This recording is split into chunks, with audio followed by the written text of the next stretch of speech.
สนุนโดยแอปวันดีคอนเทนต์จริตไทยเพื่อคนไทยดาวน์โหลดได้แล้ววันนี้ยาแคปซูลขมิ้นชันอุ้ยอันบรรเทาการท้องอืดท้องเฟ้อ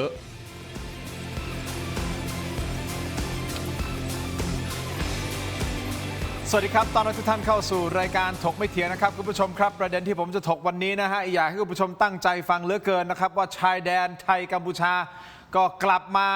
นะมีความเคลื่อนไหวอีกครั้งนะครับคุณผู้ชมครับจริงๆมันมีหลายเรื่องราวที่มันเกี่ยวข้องกับชายแดนนะครับเอาตั้งแต่ที่ฟิลิปปินส์ก่อนละกันนะครับที่นายกรัฐมนตรีของเราก็มีการนะไปพบปะนะท่านฮุนมาเนต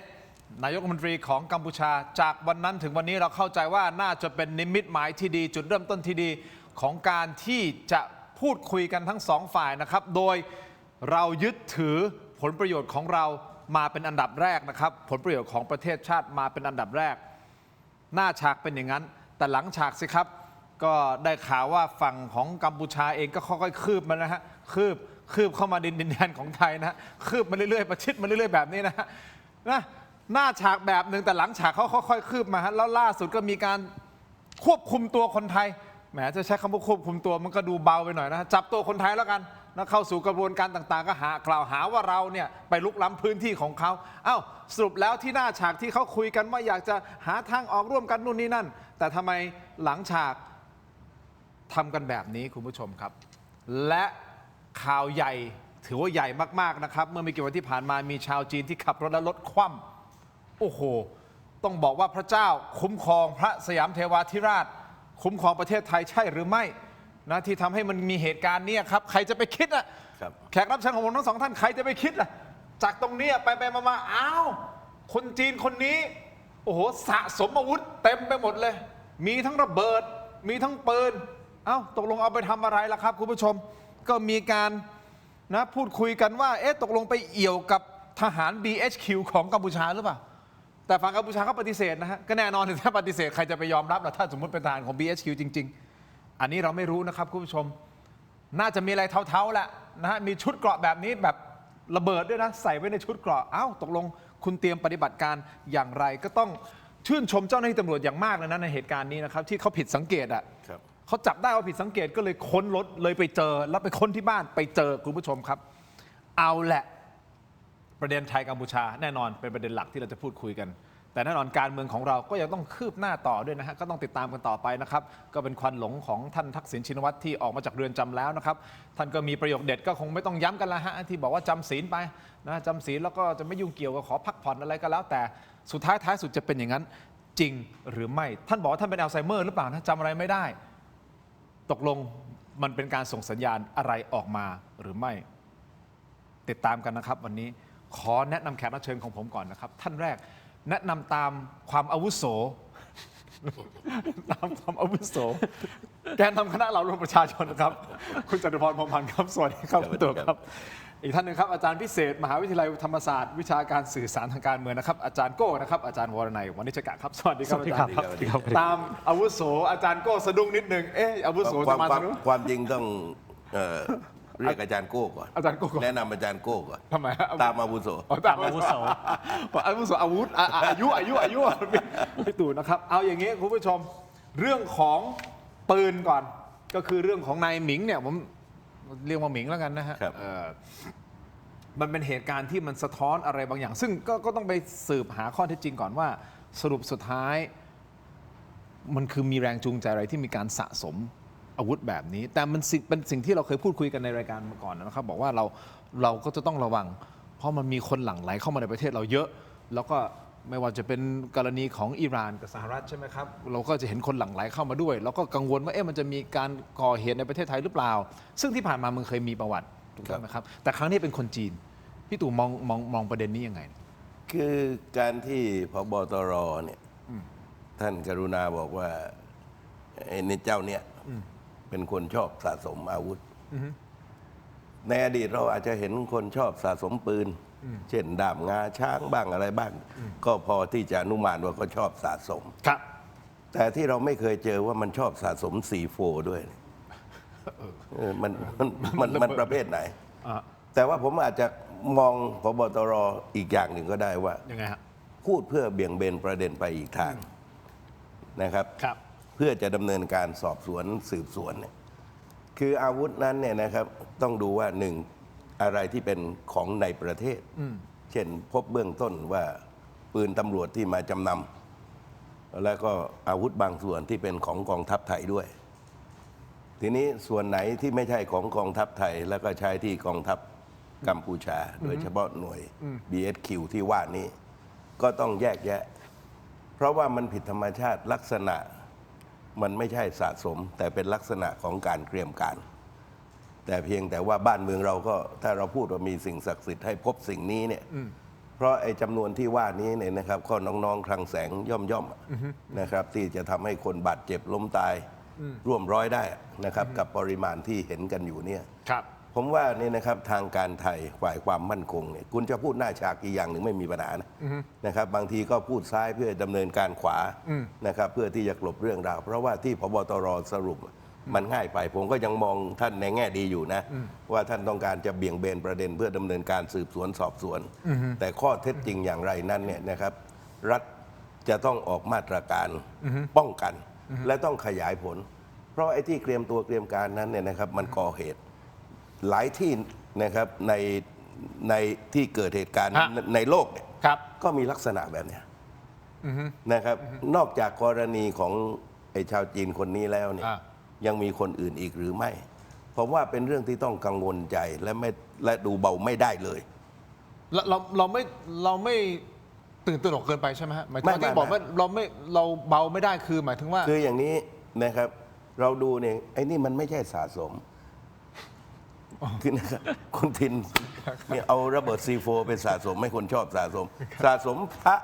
นะครับสะสมอะไรก็พอได้รับฟัง สะสมปืนยังมีอยู่นะ มี สะสมปืนอะเอาละ มีปืน แต่สะสมแบบนี้มัน สะสมC4อ่ะมันมีที่ไหนอ่ะแล้วก็ลักษณะการเตรียมพร้อมที่จะปฏิบัติการ ก่อนที่จะไปที่อาจารย์ก็หรือว่าพี่ๆตำรวจกำลังจะไม่อยากให้เราตื่นตระหนกเกินไปไม่อยากให้แบบเฮ้ยกระต่ายตื่นตูมแล้วก็เลยบอกมันเป็นการสะสม นั่น เพื่อให้เหตุการณ์มันเบาลง เราก็มองโลกในแง่ดี เพราะผมเข้าใจในหลากหลายภารกิจนะบางทีเนี่ยนะครับเอาช่วยไปทางซ้ายหน่อยนะครับเขาจะได้จัดการดำเนินการสืบสวนสอบสวน ครับ ได้อย่างรายละเอียด ผมก็คาดหวังว่าตำรวจไทย ครับ นะครับคงจะคิดแบบเดียวกับผมอะแต่ว่าถ้าพูดและไปทำจริงว่าเขาชอบสะสมอะก็ลาออกจากพบตรเถอะ อุ้ย อาจารย์ก็สื่อสารทางการเมืองวันนี้ไม่รู้สื่อสารทางการเมืองหรือเปล่านะ แต่ว่าเหตุการณ์เนี่ยมันเป็นธงเหลืองให้อาจารย์หรือเปล่าฮะมองเหตุการณ์เข้ามาในซุนหมิงเฉินเนี่ยฮะ ซุนเมนเฉิงเป็นธงแดงครับ เอาธงแดงเลย มันสะท้อนอะไร มันสะท้อนความไม่มั่นคงของรัฐไทย มันสะท้อนความเทาของเจ้าหน้าที่รัฐ คุณลองคิดดู เขาเข้ามาปี 57 ครับ เขาสามารถมีทะเบียนบ้านได้ที่เชียงดาว โดยที่ปลัดอำเภอนั้นจัดให้ 2,000 บาท ปลัดอำเภอก็เป็นเจ้าหน้าที่รัฐใช่ไหมครับ เขามาพบรักที่พัทยา เขามีทะเบียนบ้านที่คลองสามวา ก็ทางฝ่ายราชการก็จัดให้ทั้งนั้น รวมไปถึงปืนที่ครอบครอง ปืนกล็อกได้มายังไง ซื้อผ่านสวัสดิการของตำรวจ ครับ ครึ่งราคา ปืน M4 ใช้ในกองทัพอเมริกันกองทัพนาโต้กองทัพไทยหาที่อื่นไม่ได้ซื้อที่ไหนก็ไม่ได้ แต่ ได้มายังไงสารวัตรทหารเรือนะครับและอื่นๆอีกมากมาย ครับ ได้มาเพราะว่ามีเจ้าหน้าที่รัฐส่วนเกี่ยวข้องโดยเสมอ เพราะฉะนั้นย้อนมาที่คุณตู่พูดถึงพบตรพบตรบอกว่าเขาคนนั้นมีสะสมคลังแสงอาวุธสงครามไว้เพราะว่าชื่นชอบส่วนตัว แต่คุณวาสนานานุ่วมนักข่าวอาวุโสทุกคนรู้จักสายทหารออกมาพูดว่าเขาคนนั้นเป็นสแกมเมอร์เขาคนนั้นเป็นมือที่จัดการพวกมือสังหารให้กับพวกสแกมเมอร์ก็คือจ้างมือสังหารเอาไว้จัดการคนอื่น เพราะฉะนั้นสังคมไทยมี2ทางเลือกจะเลือกเชื่อคุณวาสนาหรือจะเลือกเชื่อผบตรผมว่าส่วนมากเลือกที่จะเชื่อคุณวาสนาเพราะอะไรเพราะเรื่องที่เล่าให้ฟังทั้งหมดเนี้ย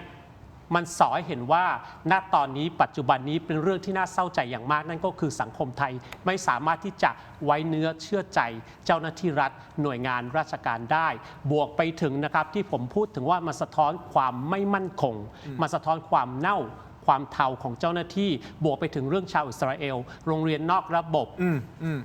มาเฟียค้าอาวุธที่ถูกจับได้การซื้อขายที่ดินการลงทุนที่สมุยที่พังงานกว่า 67% ทั้งหมดทุกสิ่งทุกอย่างนี้บวกไปถึงการสะสมคลังแสงอาวุธสงครามมันทำได้ยังไงมันไม่มีทางทำได้ถ้าไม่มีการต่อรองกันมาก่อน ว่าให้ทำอย่างที่ผมเคยพูดในรายการนี้ ปัญหาของเราก็คือกฎหมายยืดหยุ่นต่อรองได้ เราจึงไร้ความมั่นคง อย่างนี้นะฮะคุณผู้ชมให้ความเป็นธรรมกับทางเจ้าหน้าที่ตำรวจนะครับท่านพลตำรวจโทไตรรงค์ผิวพันธ์ท่านเป็นโฆษกสำนักงานตำรวจแห่งชาตินะครับคุณตู่ครับท่านบอกว่าจากการตรวจสอบพยานหลักฐานต่างๆ พบประวัติการแชทสนทนา ภาพการฝึกซ้อมฝึกใช้อาวุธ และการเริ่มมีการสะสมอาวุธมาตั้งแต่ช่วงปลายปีที่ผ่านมา ซึ่งหลักฐานทั้งหมดชี้ชัดว่าผู้ต้องหามีความเชื่อมโยงกับเครือข่ายแก๊งสแกมเมอร์ในประเทศกัมพูชา โดยมูลเหตุจูงใจมาจากการเตรียมการเพื่อรับมือกับความขัดแย้งรุนแรงระหว่างกลุ่มแก๊งสแกมเมอร์ด้วยกันเอง ยืนยันนะครับไม่พบข้อบ่งชี้ว่าผู้ต้องหาจะนำอาวุธไปก่อเหตุทำร้ายประชาชนคนไทยแต่อย่างใด ขณะที่เพจดาว 8 แฉกก็ระบุว่านายซุนหมิงเฉินคนนี้นะครับเป็นแก๊งคอร์เซนเตอร์ระดับสั่งการ พบเส้นเงินโยงผู้เสียหายหลายคนในไทยนะฮะเนี่ยฮะแสดงว่าเจ้าหน้าที่ตำรวจเนี่ยคือชี้เป้าไปแล้วว่าเนี่ยมันมีโครงข่ายสแกมเมอร์แล้วนะครับ มันไม่ใช่เกี่ยวกับประเทศไทยแต่มันใช้ฐานเราสิครับอันเนี้ยแสดงว่าประเทศไทยกลายเป็นฐานนะฮะถ้าฟังอย่างนี้เท่ากับกลายเป็นฐานให้กับนายทุนเทาๆต่างๆมาใช้เป็นที่ปฏิบัติการเตรียมการในประเทศกัมพูชาก็ลองไปดูเนี่ยนะครับข้อมูลที่สอบสวนกลางณวันนี้ก็ตามในช่วงตลอดระยะเวลาที่ผ่านมาหลังจากเรานะครับหยุดรบกับกัมพูชาเนี่ยบรรดาแก๊งสแกมเมอร์ก็ไม่ได้หยุดมีคดีทุกวันนะครับคนไทยถูกหลอกทุกวันนะครับจนกระทั่งมีเหตุนี้เนี่ยครับทำให้เราคิดไปถึงตอนที่ระเบิดที่ท้าวสารมหาพรหมใช่ผมเล่าเกร็ดให้ฟังนิดแต่เรื่องราวมันผ่านมาแล้วมีโหนคนหนึ่งเนี่ยที่กับผมสนิทกันมากขออนุญาตเอ่ยชื่อแล้วกันครับโสรจะครับโสรจะนี่นะครับในช่วงเราขับเคลื่อนอะไรผมก็ถามความเสียหายจะได้ระมัดระวังจนกระทั่งมาถึงสัปดาห์นี้สัปดาห์นั้นก็บอกโสรจะเขาบอกว่าสัปดาห์นี้จะมีเรื่องนะผมว่ามียังไงบอกใหญ่มาก เอาอย่างนี้ดีกว่าพูดมาถึงขนาดนี้วันไหนผมก็เนี่ยครับเขาก็เล่าบรรดาหมู่มิตรฟังผมไม่พูดในที่สาธารณะแต่โสรจะก็ยังมีชีวิตอยู่เป๊ะเลยทุ่มหนึ่งนั่งฟังก็ตูมเดียวท้าวสารมหาพรหมผมนี่ขนลุกเลยแม่นขนาดนั้นแม่นขนาดนั้นเอาอย่างนี้ดีกว่าแต่ว่าความตายเนี่ยครับของคนที่ไปกราบไหว้ท้าวสารมหาพรหมเนี่ยแม้ว่าตัวท้าวสารมหาพรหมก็โดนระเบิดด้วยทำให้มันคิดเนี่ยนะครับการเตรียมการลักษณะอย่างนี้ว่าเอาละเขาเป็นแก๊งสแกมเมอร์แต่คุณต้องเตรียมอาวุธสงครามถึงขนาดนี้แก๊งสแกมเมอร์นั้นเนี่ยนะครับก็คือมีหน้าที่ในการหลอกลวงคนและขณะเดียวกันอาจจะใช้ข่มขวัญนะครับไอ้บรรดาแก๊งในกวนที่หลอกเข้าไปเนี่ยในการพูดหลอกคนในแต่ละชาติแต่ว่ามันไม่ต้องซีโฟไหมมันไม่ต้องอาวุธสงครามไหมแค่กล็อกกระบอกเดียวก็น่าจะขู่กันได้แล้วผมว่านี่นะครับก็ฝากท่านโฆษกสำนักงานตำรวจแห่งชาติว่าควรจะขยายผล ผมก็ยังมองว่าที่ผบ.ตร.พูดนั้นมันไม่ง่ายขนาดนั้นหรอกนะครับก็รู้ว่าพูดออกมาแล้วคนจะด่านะเพียงแต่ว่าอาจจะเป็นกลยุทธ์ก็ได้เรามองในแง่นี้มองในแง่นี้เพราะนี่นะครับแต่ละเรื่องมันโยงใหญ่นะครับตั้งแต่ตำรวจกองทัพบกกองทัพเรือที่อาจารย์โก้ไล่อาวุธให้ฟังเนี่ยมันก็ต้องเห็นว่าในไทยมันก็มีปัญหาแล้วนะอันนี้น่าเป็นห่วงที่สุดนะตรงนี้คือน่ากังวลและถ้ามันเกิดเหตุเนี่ยเพราะอาวุธชนิดนี้สมมติไปวางที่เท้าสารมหาพรหมอีกเหมือนก็ไม่ต่างกันนะครับจำนวน C4 ที่มันมีกันอยู่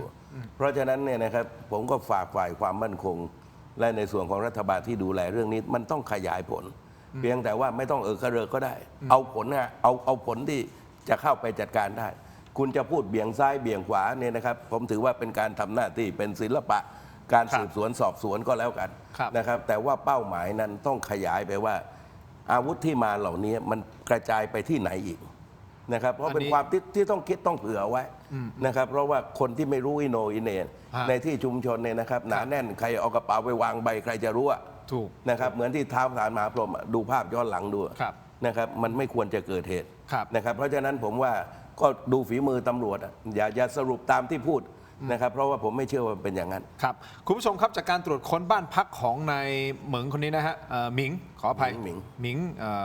ซุนหมิงเฉินนะซุนหมิงเฉินคนนี้เนี่ยพบอาวุธสงครามต่างๆจำนวนมากนะครับไม่ว่าจะเป็นอาวุธปืนเล็กยาว M16 จำนวน 2 กระบอกปืนสั้นกล็อกนะจำนวน 1 กระบอกกระสุนอีกนะฮะ 5.56 มิลลิเมตรนะฮะรวมกว่า 700 กว่านัดเกือบ 800 นัดเนี่ยนะครับแล้วก็มีกระสุนขนาด 9 มม. อีกจำนวนหนึ่งนะวัตถุระเบิดดินระเบิด C4 รวมน้ำหนักกว่า 4,832 กรัมก็คือประมาณเกือบ 5 กิโลเกือบ 5 กิโลนะครับแล้วบอกพบส่วนหนึ่งผูกติดกับเสื้อเกราะด้วยยังมีกับดักระเบิดสังหารบุคคลนะฮะ POMZ-2 ของรัสเซีย 4 ลูกระเบิดสังหารแบบขว้างจากหลายประเทศนะรวมทั้งหมด 6 ลูกยังมีเชื้อปะทุไฟฟ้าและชุดรีโมทรับส่งอีก 2 ชุดอุปกรณ์อื่นเสื้อเกราะกันกระสุน3 ตัวหน้ากากกันแก๊สพิษยังมีน้ำมันเบนซิน80 ลิตรฮะอันนี้มันสะสมกันขนาดนี้เลยเนาะอาจารย์ก็คราวนี้อย่างนี้นะครับการซื้อขายอาวุธอย่างที่อาจารย์โก้ได้เล่าไปนะครับคุณผู้ชมจริงๆพนักงานสอบสวนก็ไปสอบปากคำผู้ต้องหา5 คนนะครับมีนายคเชนซึ่งเป็นครูฝึกยิงปืนนะครับยังมีพันจ่าเอกใช่ไหมพันจ่าเอกเมธีเป็นฐานสังกัดกองทัพเรือนะแล้วก็จ่าบอยกองทัพเรือจ่าแหบอดีตข้าราชการกองทัพเรืออยู่หน้าจอนี้นะครับคุณผู้ชมครับและยังมีนายจำลองบัญชีม้าที่มีการโอนเงินเพื่อซื้อขายอันนี้คำถามคืออาจารย์โก้อาวุธสงครามเหล่านี้ถ้าหลุด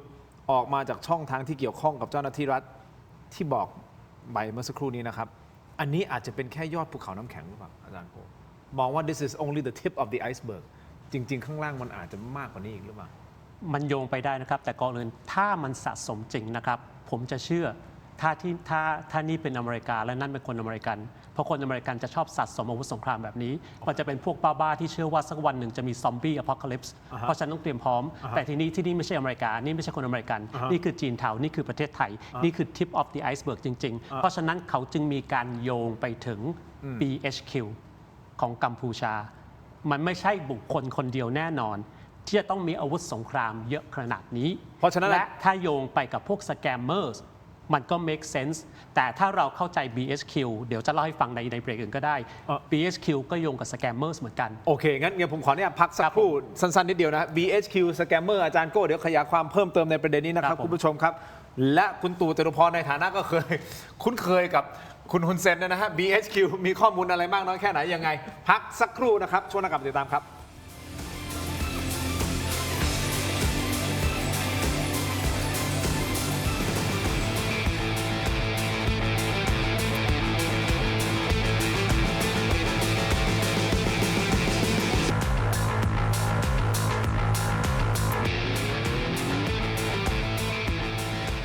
กลับกันต่อนะครับคุณผู้ชมครับตรงไม่เถียงนะฮะตอนนี้ยังพูดคุยกันอยู่นะฮะอาจารย์โก้อาจารย์วรรณัยวัชกานะครับแล้วก็คุณตู่จตุพรพรหมพันธ์นะครับอาจารย์โก้เล่าต่ออยากจะรู้เหลือเกินนะครับว่าสแกมเมอร์โยงกับ BHQ โยงกับสแกมเมอร์อะไรยังไงขยายความเพิ่มเติมครับโอเคจุดเริ่มต้นของ BHQ ก่อนนะครับ BHQ เนี่ยจุดกำเนิดก็คือปีคศ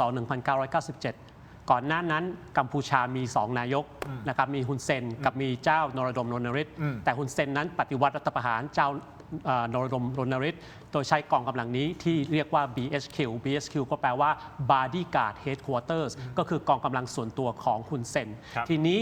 สื่อตะวันตกก็เขียนเกี่ยวกับ BHQ มากมายก่ายกองตั้งแต่วันนั้นจนถึงวันนี้และสิ่งที่เขาเขียนนั่นก็คือประการแรกเขาเรียกกลุ่มผู้บังคับบัญชาของ BHQ ว่า Dirty Dozens 12 สกปรกเหมือนหนังฮอลลีวูดสมัยเก่าสกปรกเพราะว่าอะไรเพราะว่ามีทั้งเรื่องละเมิดสิทธิมนุษยชนมีทั้งเรื่องจับมาทารุณมีทั้งเรื่องบังคับหายตัวมีทั้งเรื่องซ้อมมีทั้งเรื่องต่างๆนานารวมไปถึงนักการเมืองฝ่ายค้านของกัมพูชาที่ถูกสังหารในประเทศไทยเมื่อปีที่แล้วถ้าจำข่าวกันได้เพราะฉะนั้นกองกำลังส่วนตัวของฮุนเซนนั้นเนี่ยขึ้นชื่อลือชาทั่วโลกว่าโหดอย่างมากและอีกนั่นแหละสื่อตะวันตกนักวิชาการตะวันตกก็ทำวิจัยไว้เยอะว่า BHQ นี่แหละมันก็เกี่ยวโยงกับธุรกิจอุตสาหกรรมสแกมเมอร์ของกัมพูชาเพราะว่าตามที่ Wall Street Journal ได้รายงานนะครับ 40% ของ GDP ของกัมพูชาคือสแกมเมอร์และ Final Boss ของสแกมเมอร์ก็คือฮุนเซนและกองกำลัง BHQ ก็คือกองกำลังส่วนตัวของฮุนเซนเพราะฉะนั้นเขาก็มีหน้าที่นอกจากที่จะดูแลในประเทศว่าใครค้านใครไม่เห็นด้วยจับมาจัดการซะเขาก็ต้องดูแลอุตสาหกรรมสแกมเมอร์ด้วยและก็โยงมาถ้า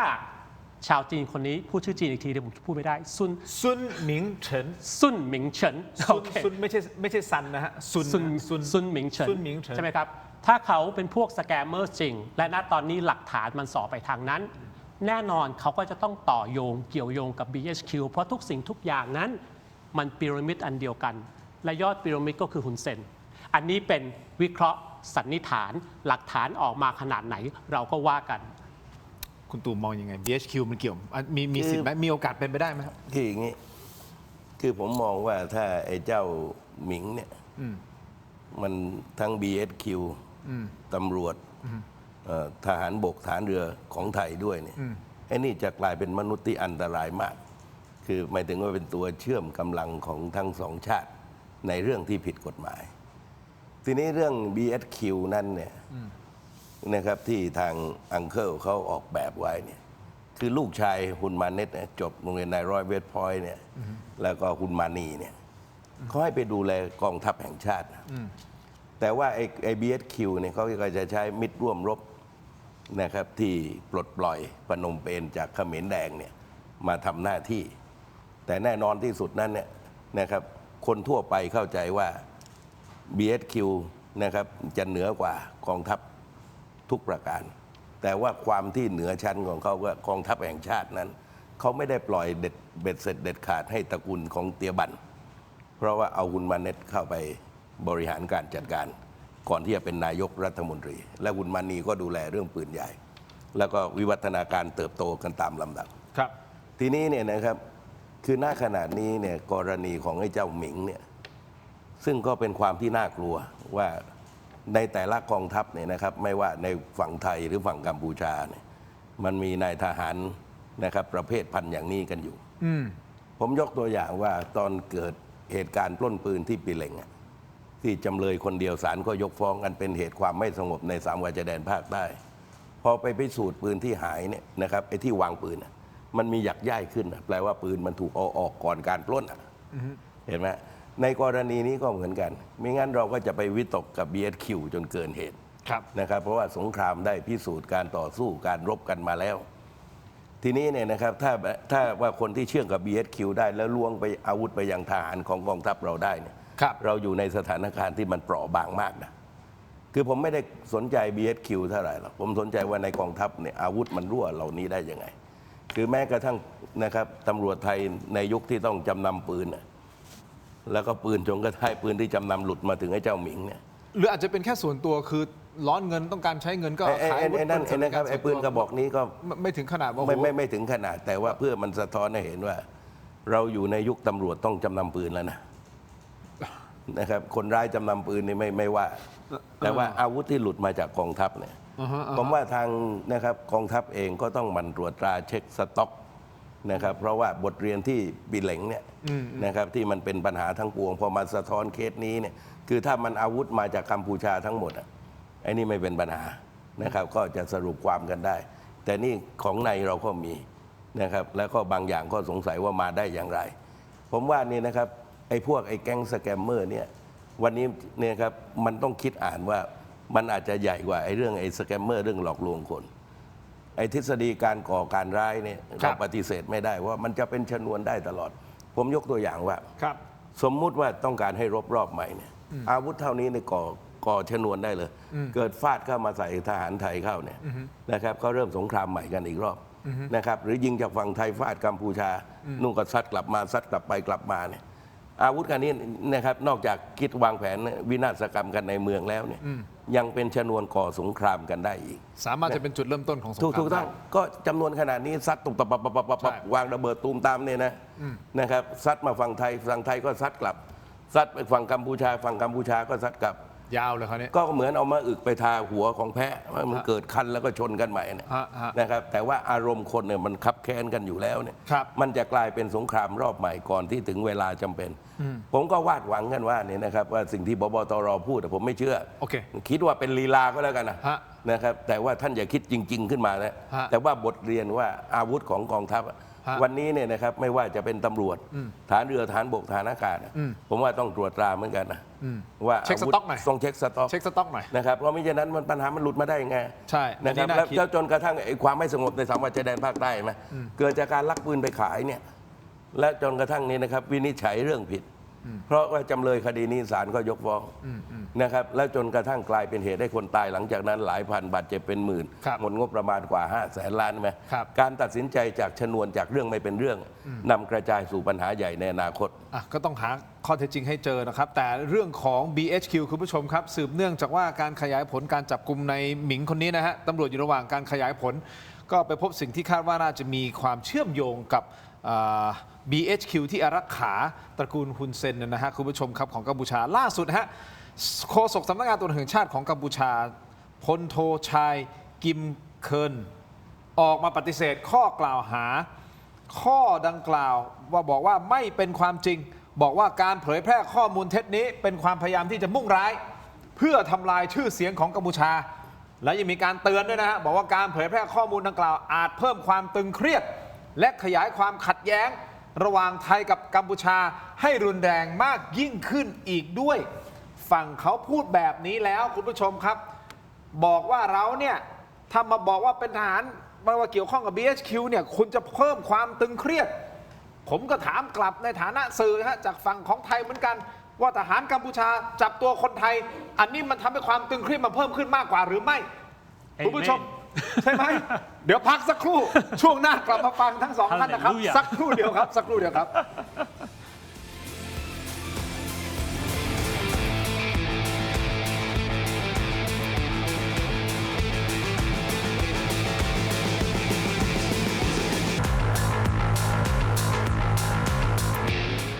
สนับสนุนโดย ยาท่าน้ำขาวหารคู่ 49 บาท ฝาสีฟ้า มีตัวยาฟีนิลซาลิสเลตเครื่องปรับอากาศ Star Air ร้อนแค่ไหนก็เอาอยู่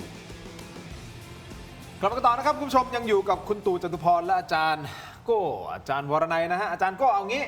ทางด้านของโฆษกนะฮะโฆษก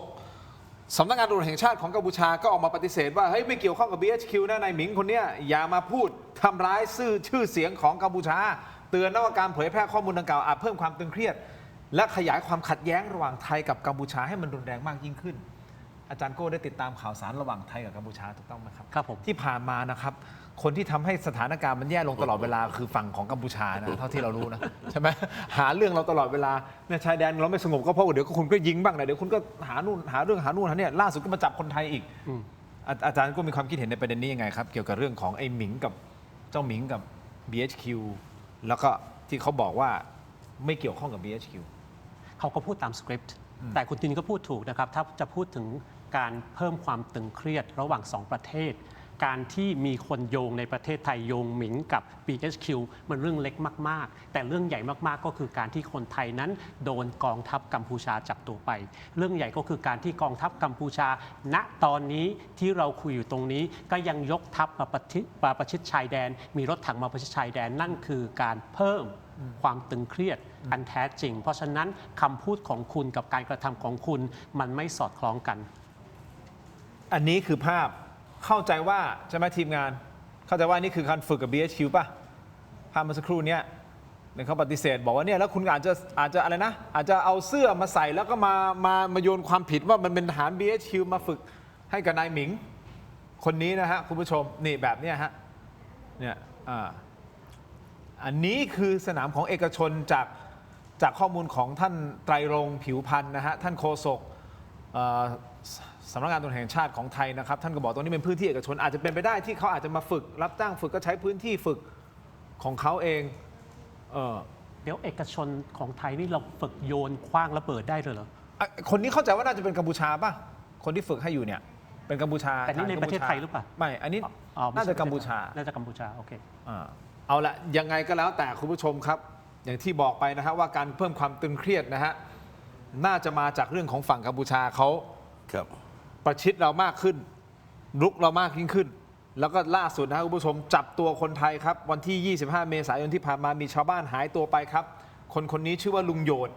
อายุ 58 ปีเป็นคนจังหวัดสุรินทร์หายตัวไปเพราะเขาออกไปหาของป่าบริเวณชายแดนไทยกัมพูชาและถูกทหารกัมพูชาควบคุมตัวไป เป็นเวลากว่า 16 วันแล้วนะครับคุณผู้ชมอยู่ในขั้นตอนการพิจารณาคดีข้อหาลักลอบเข้าเมืองโดยผิดกฎหมาย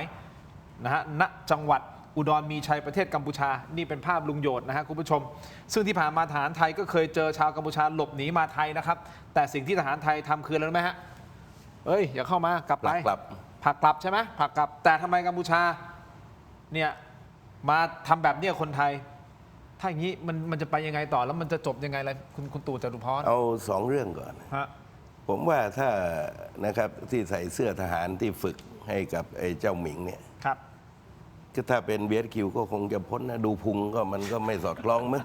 นะครับเอาแฟร์ๆก่อนเราคนไทยเนี่ย โอเค นะครับดูพุงมันก็ โอเค ไม่ใช่นักรบ เ นะครับน่าจะไม่น่าจะอยู่หน่วยรบละพุงมันอธิบายว่าพุงแบบนี้ไปรบลำบาก แต่ว่านี่นะครับเรื่องการจับคนไทยนั้นเนี่ยนะครับแน่นอนที่สุดก็เป็นหน้าที่ของทางกองทัพที่ต้องไปเจรจาเพื่อจะเอาตัวกลับมา ครับ และรวมกระทั่งกระทรวงการต่างประเทศ คือมันต้องมีมาตรการยื่นคำขาดกันเหมือนกัน และขนาดเดียวกันนั้นเนี่ยนะครับคนไทยก็ต้องระมัดระวังในพื้นที่เนี่ยนะครับแม้ว่าพื้นที่สุ่มเสี่ยงอะนะครับแม้ว่าอยู่ในแดนไทยเนี่ยแต่ว่าพื้นที่สุ่มเสี่ยงในระหว่างที่รอจังหวะกันอย่างนี้เนี่ยนะครับคือกัมพูชาก็รอเหตุ เราก็ต่างฝ่ายต่างรอเหตุนะครับของการจะตะลุมบอลกันใหม่ในรอบที่3เนี่ยแต่ว่าในเบื้องต้นเนี่ยนะครับในฐานะที่เขาเป็นคนไทยเนี่ย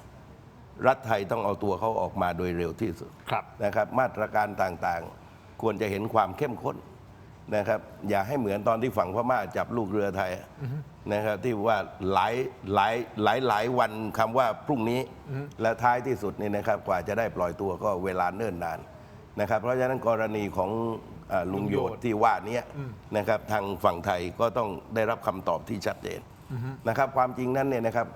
คนกัมพูชาที่ยังอยู่ในประเทศไทยก็ยังมีจำนวนพอสมควรอยู่นะครับยังมีคนไทยอยู่ฝั่งกัมพูชาก็แลกเปลี่ยนกันก็ได้ ผมว่าลดปัญหากัมพูชาเนี่ยไม่มีเหตุนะครับเอาลุงโยดไปจะได้ประโยชน์อะไรคุณก็คืนมาเสียถ้าไม่อยากมีเรื่องอ่ะ เขาได้โยดไงเขาได้ลุงโยดไง ได้ลุงโยด เขาไม่ได้ประโยชน์ ไม่ได้ประโยชน์เอาลุงโยดคืนมา มันจะมีเรื่องกันเสียเปล่านะครับมิฉะนั้นต่างฝ่ายก็เอานั้นเข้มข้นอ่ะเพราะนี่นะครับทั้งสองฝากก็มีต่างก็มีคนไทยกันนะครับคนไทยก็มีคนกัมพูชาก็มีฝั่งเรานะครับคนไทยก็มีฝั่งกัมพูชายังไม่หมดกันอยู่นะครับเพราะฉะนั้นแค่คนหนึ่งคนนั้นอย่าให้มันเป็นชนวนโดยเร็วอะยกเว้นว่าอยากจะมีเรื่องกันนะ แต่แบบนี้เท่ากับว่ามันเพิ่มความตึงเครียดมากกว่าที่ทางโฆษกบอกว่าเฮ้ยคุณมาปั่นข่าวว่านายหมิงมันเกี่ยวข้องกับ BHQ อันนี้มันหนักกว่านะ คือปัญหาก็คือว่านี่นะครับถ้าเขาเข้ามาในราชอาณาจักรไทย ฮะ นะครับหลักฐานพิกัดชัดเจนนะครับกองทัพไทยยืนยันว่ากองกำลังของกัมพูชาเข้ามาจับคนไทยในราชอาณาจักรไทยเนี่ยแสดงว่าต้องมีเรื่องนะกองทัพไทยต้องมีมาตรการอย่างเบ็ดเสร็จเด็ดขาดความมั่นคงจะปล่อยปละละเลยไปไม่ได้นะครับเพราะฉะนั้นก็พิสูจน์ให้ชัดว่าพิกัดว่าลุงโยดเนี่ยอยู่ในราชอาณาจักรไทย หรือ กัมพูชาบังอาจเข้ามาจับพิสูจน์ให้สิ้นกระแสความนะครับคือผมว่าแต่ละเรื่องเนี่ยเราต้องสู้ทั้งเวทีโลกเวทีข้อเท็จจริงนะครับเพื่อที่จะรบใหม่และเราจะมีความชอบธรรมเพราะการรบผมเชื่อว่าหนีกันไม่ออก อ้าวคุณตู่มองว่ายังไงก็ต้องมีรอบที่3อ่ะ ก็อารมณ์ค้างกันนะครับเหมือนครั้งที่1ก็มีครั้งที่2พอหยุดแบบไม่สิ้นกระแสความอะ แต่คุยกันที่ฟิลิปปินส์แล้วนะท่านนายกรัฐมนตรีของเรากับนายกกัมพูชาคุยกันแล้วนะมันก็อาจจะเป็นจุดเริ่มต้น นั่นมันโรงละครแห่งชาติฟิลิปปินส์ ไม่ใช่เดี๋ยวโอ้ย เขาก็แสดง โรงละครแห่งชาติเลยนะ เขาแสดงกันทั้งนั้น อ่าฮะ ไอ้ประธานาธิบดีฟิลิปปินส์ในมาโกสจูเนียร์เนี่ย ฮะ นะครับท่วงทำนองเนี่ยเขาดีกว่าอันวาฮิบราฮิม อ่าฮะ นะครับเพราะฉะนั้นทั้งสองฝ่ายนั้นทั้งคุณมาเน็ตและนายกอนุทินเนี่ยก็ต้องพูดมาตุรสวาจาแข่งขันกันพูดภาษาสวยๆสันติภาพดีๆ ภาษาดอกไม้ ภาษาดอกไม้ เพราะนี่นะครับคนไทยเขาขัดใจ โอเค คือผมก็พยายามอธิบายว่าถ้าอนุทินชาญวีรกุลคุณมาเน็ตยื่นจับมือเนี่ยสะบัดมือเลยผู้คนในไทยสุดยอดแต่เวทีโลกเราพัง มันทำไม่ได้มา หรือแม้กระทั่งนี่นะครับการไปหักล้างว่านี่ครับเรื่องดินแดนไม่ได้จบด้วยสงครามอะถ้าอนุทินชาญวีรกุลเขาพูดเลือดต้องล้างด้วยเลือดมันต้องจบที่สงครามนะครับวุฒิภาวะของการนำมันไม่ได้นะครับนั่นเป็นเวทีแสดงนะครับไม่มีใครพูดจริงทุกคนแต่ละประเทศ เรื่องจริงคือสิ่งที่เราเจออยู่นะตอนนี้ ถูกต้องเรื่องจริงถ้าประกาศสงครามฝ่ายความมั่นคงของไทยก็ต้องประกาศ ไม่ใช่ไปประกาศที่ฟิลิปปินส์นะครับฟิลิปปินส์เขาเวทีให้แสดงสันติภาพ ก็ตีบทให้แตกนะครับ มือก็แบบจับไขว้อยู่แล้ว พร้อมสะบัดได้ตลอดเวลา ถ้าจับแบบนี้มันแน่น เวลาเขาจับเวทีสันติภาพแบบเนี้ยเวลาเหวียงเวลาฟับมันง่าย ยังไม่เข้าใจ เขาถึงจับอย่างนี้ ถ้าจับอย่างนี้มันจะหลุดยาก หลุดมันจะหลุดยาก อ๋อโอเค พร้อมสะบัดได้ตลอดเวลา ก็เขาให้แสดงบทสันติภาพก็เล่นบทสันติภาพไปสิของจริงนั่นก็คือต้องในประเทศไทยเนี่ยว่าจะประกาศสงครามหรือไม่นะครับเพราะฉะนั้นคือคนไทยมันอารมณ์ค้างมันโกรธมันแค้นน่ะเห็นไหมเพราะฉะนั้นขัดหูขัดตากันไปหมด ถ้าเราจะเข้าใจวาจาและการกระทำของกัมพูชา เราต้องเข้าใจจุดประสงค์ก่อน จุดประสงค์สูงสุดก็คือการรักษาและการขยายอำนาจของตระกูลฮุนทีนี้อำนาจของตระกูลฮุนเนี่ยมันถูกค้ำจุนโดยธุรกิจอุตสาหกรรมสแกมเมอร์สซึ่งเป็น 40% ของ GDP ของประเทศ และธุรกิจอุตสาหกรรมสแกมเมอร์สนั้นกุญแจสำคัญก็คือด่านไทยกัมพูชาด่านซึ่งปิดอยู่ด่านปิดอยู่หมายความว่ายังไง 1. ลักลอบค้ามนุษย์ลำบากขึ้น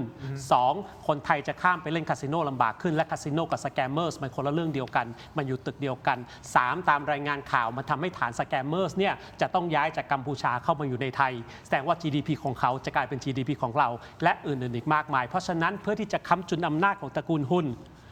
ส่วนหนึ่งก็คือจะต้องเปิดด่านทำยังไงก็ได้ให้เปิดด่านแต่ที่จะเปิดด่านยังไง 1. เจรจา1 ต่อ 1เราไม่คุยด้วยเราไม่เปิดด่าน 2. รบกันเขาแพ้เราไม่เปิดด่าน 3. ก็คือทำให้สถานการณ์มันตึงเครียดมากยิ่งขึ้นจนกระทั่งอาจจะปะทะกันอีกรอบหนึ่งด้วยเหตุผลที่ว่าจะดึงเรื่องนี้ไปเวทีโลกให้ได้ให้มีคนที่ 3 หรือประเทศที่ 3 หรืออังคลอสมาตัดสินหรือจะดึงบังคับให้นายกอนุทินฉีก MOU 43 เหมือน MOU 44 จะได้ไปอังคลอสทุกสิ่งทุกอย่างเกมของกัมพูชาเหลือแค่หมากตัวเดียวไปเวทีโลกให้ได้ไม่ว่าจะเป็นเวทีไหนบนโลกใบนี้เพราะว่าเขาเชื่อว่าเขามีไพ่เหนือกว่าบนเวทีโลก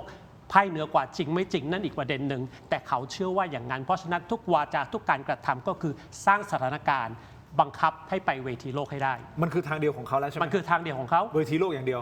รบก็แพ้คุยเราก็ไม่คุยตอนนี้เรื่องอ่าวไทยเขาสามารถไปเวทีโลกแล้วไปอังคลอสแล้วตอนนี้แค่เรื่องบนบทเขาก็อยากจะไปเหมือนกันวิธีเดียวถ้าเรารู้อย่างนี้เราก็ต้องไม่ไปหรือยังไงเราจะไม่ไปยังไงเราก็จะไปแล้วไงอังคลอส MOU 44เราฉีกไปแล้ว43ก็คือเราก็สามารถที่จะดึงเกมไม่สนไม่แคร์ไม่อะไรก็ได้ไม่ไปแต่นั่นคือเกมของเขาก็คือว่าจะต้องสร้างสถานการณ์ไปเวทีโลกให้ได้โอเคคุณผู้ชมครับเดี๋ยวให้คุณผู้ชมสแกน QR Code หน้าจอตอนนี้ไปที่ออนไลน์ของเรานะครับเทโรดิจิทัลใน YouTube นะครับ Facebook ถกไม่เถียงเดี๋ยวไปพูดคุยกันต่อในออนไลน์นะครับคุณผู้ชมครับตอนนี้เขมรเขาส่งหน่วยจรยุทธ์เข้ามาในไทยแล้วนะครับมีรายงานว่าทางฐานกัมพูชาเริ่มปรับเปลี่ยนรูปแบบการเคลื่อนกำลังพลใหม่จากการตรึงกำลังแบบเดิมมาใช้หน่วยเล็กๆหรือหน่วยจรยุทธ์ที่คล่องตัวสูงเพื่อบุกเจาะเส้นทางใหม่ในไทยติดตามในออนไลน์ทีวีครับขอบคุณครับเจอกันในออนไลน์ถกไม่เถียงครับสวัสดีครับ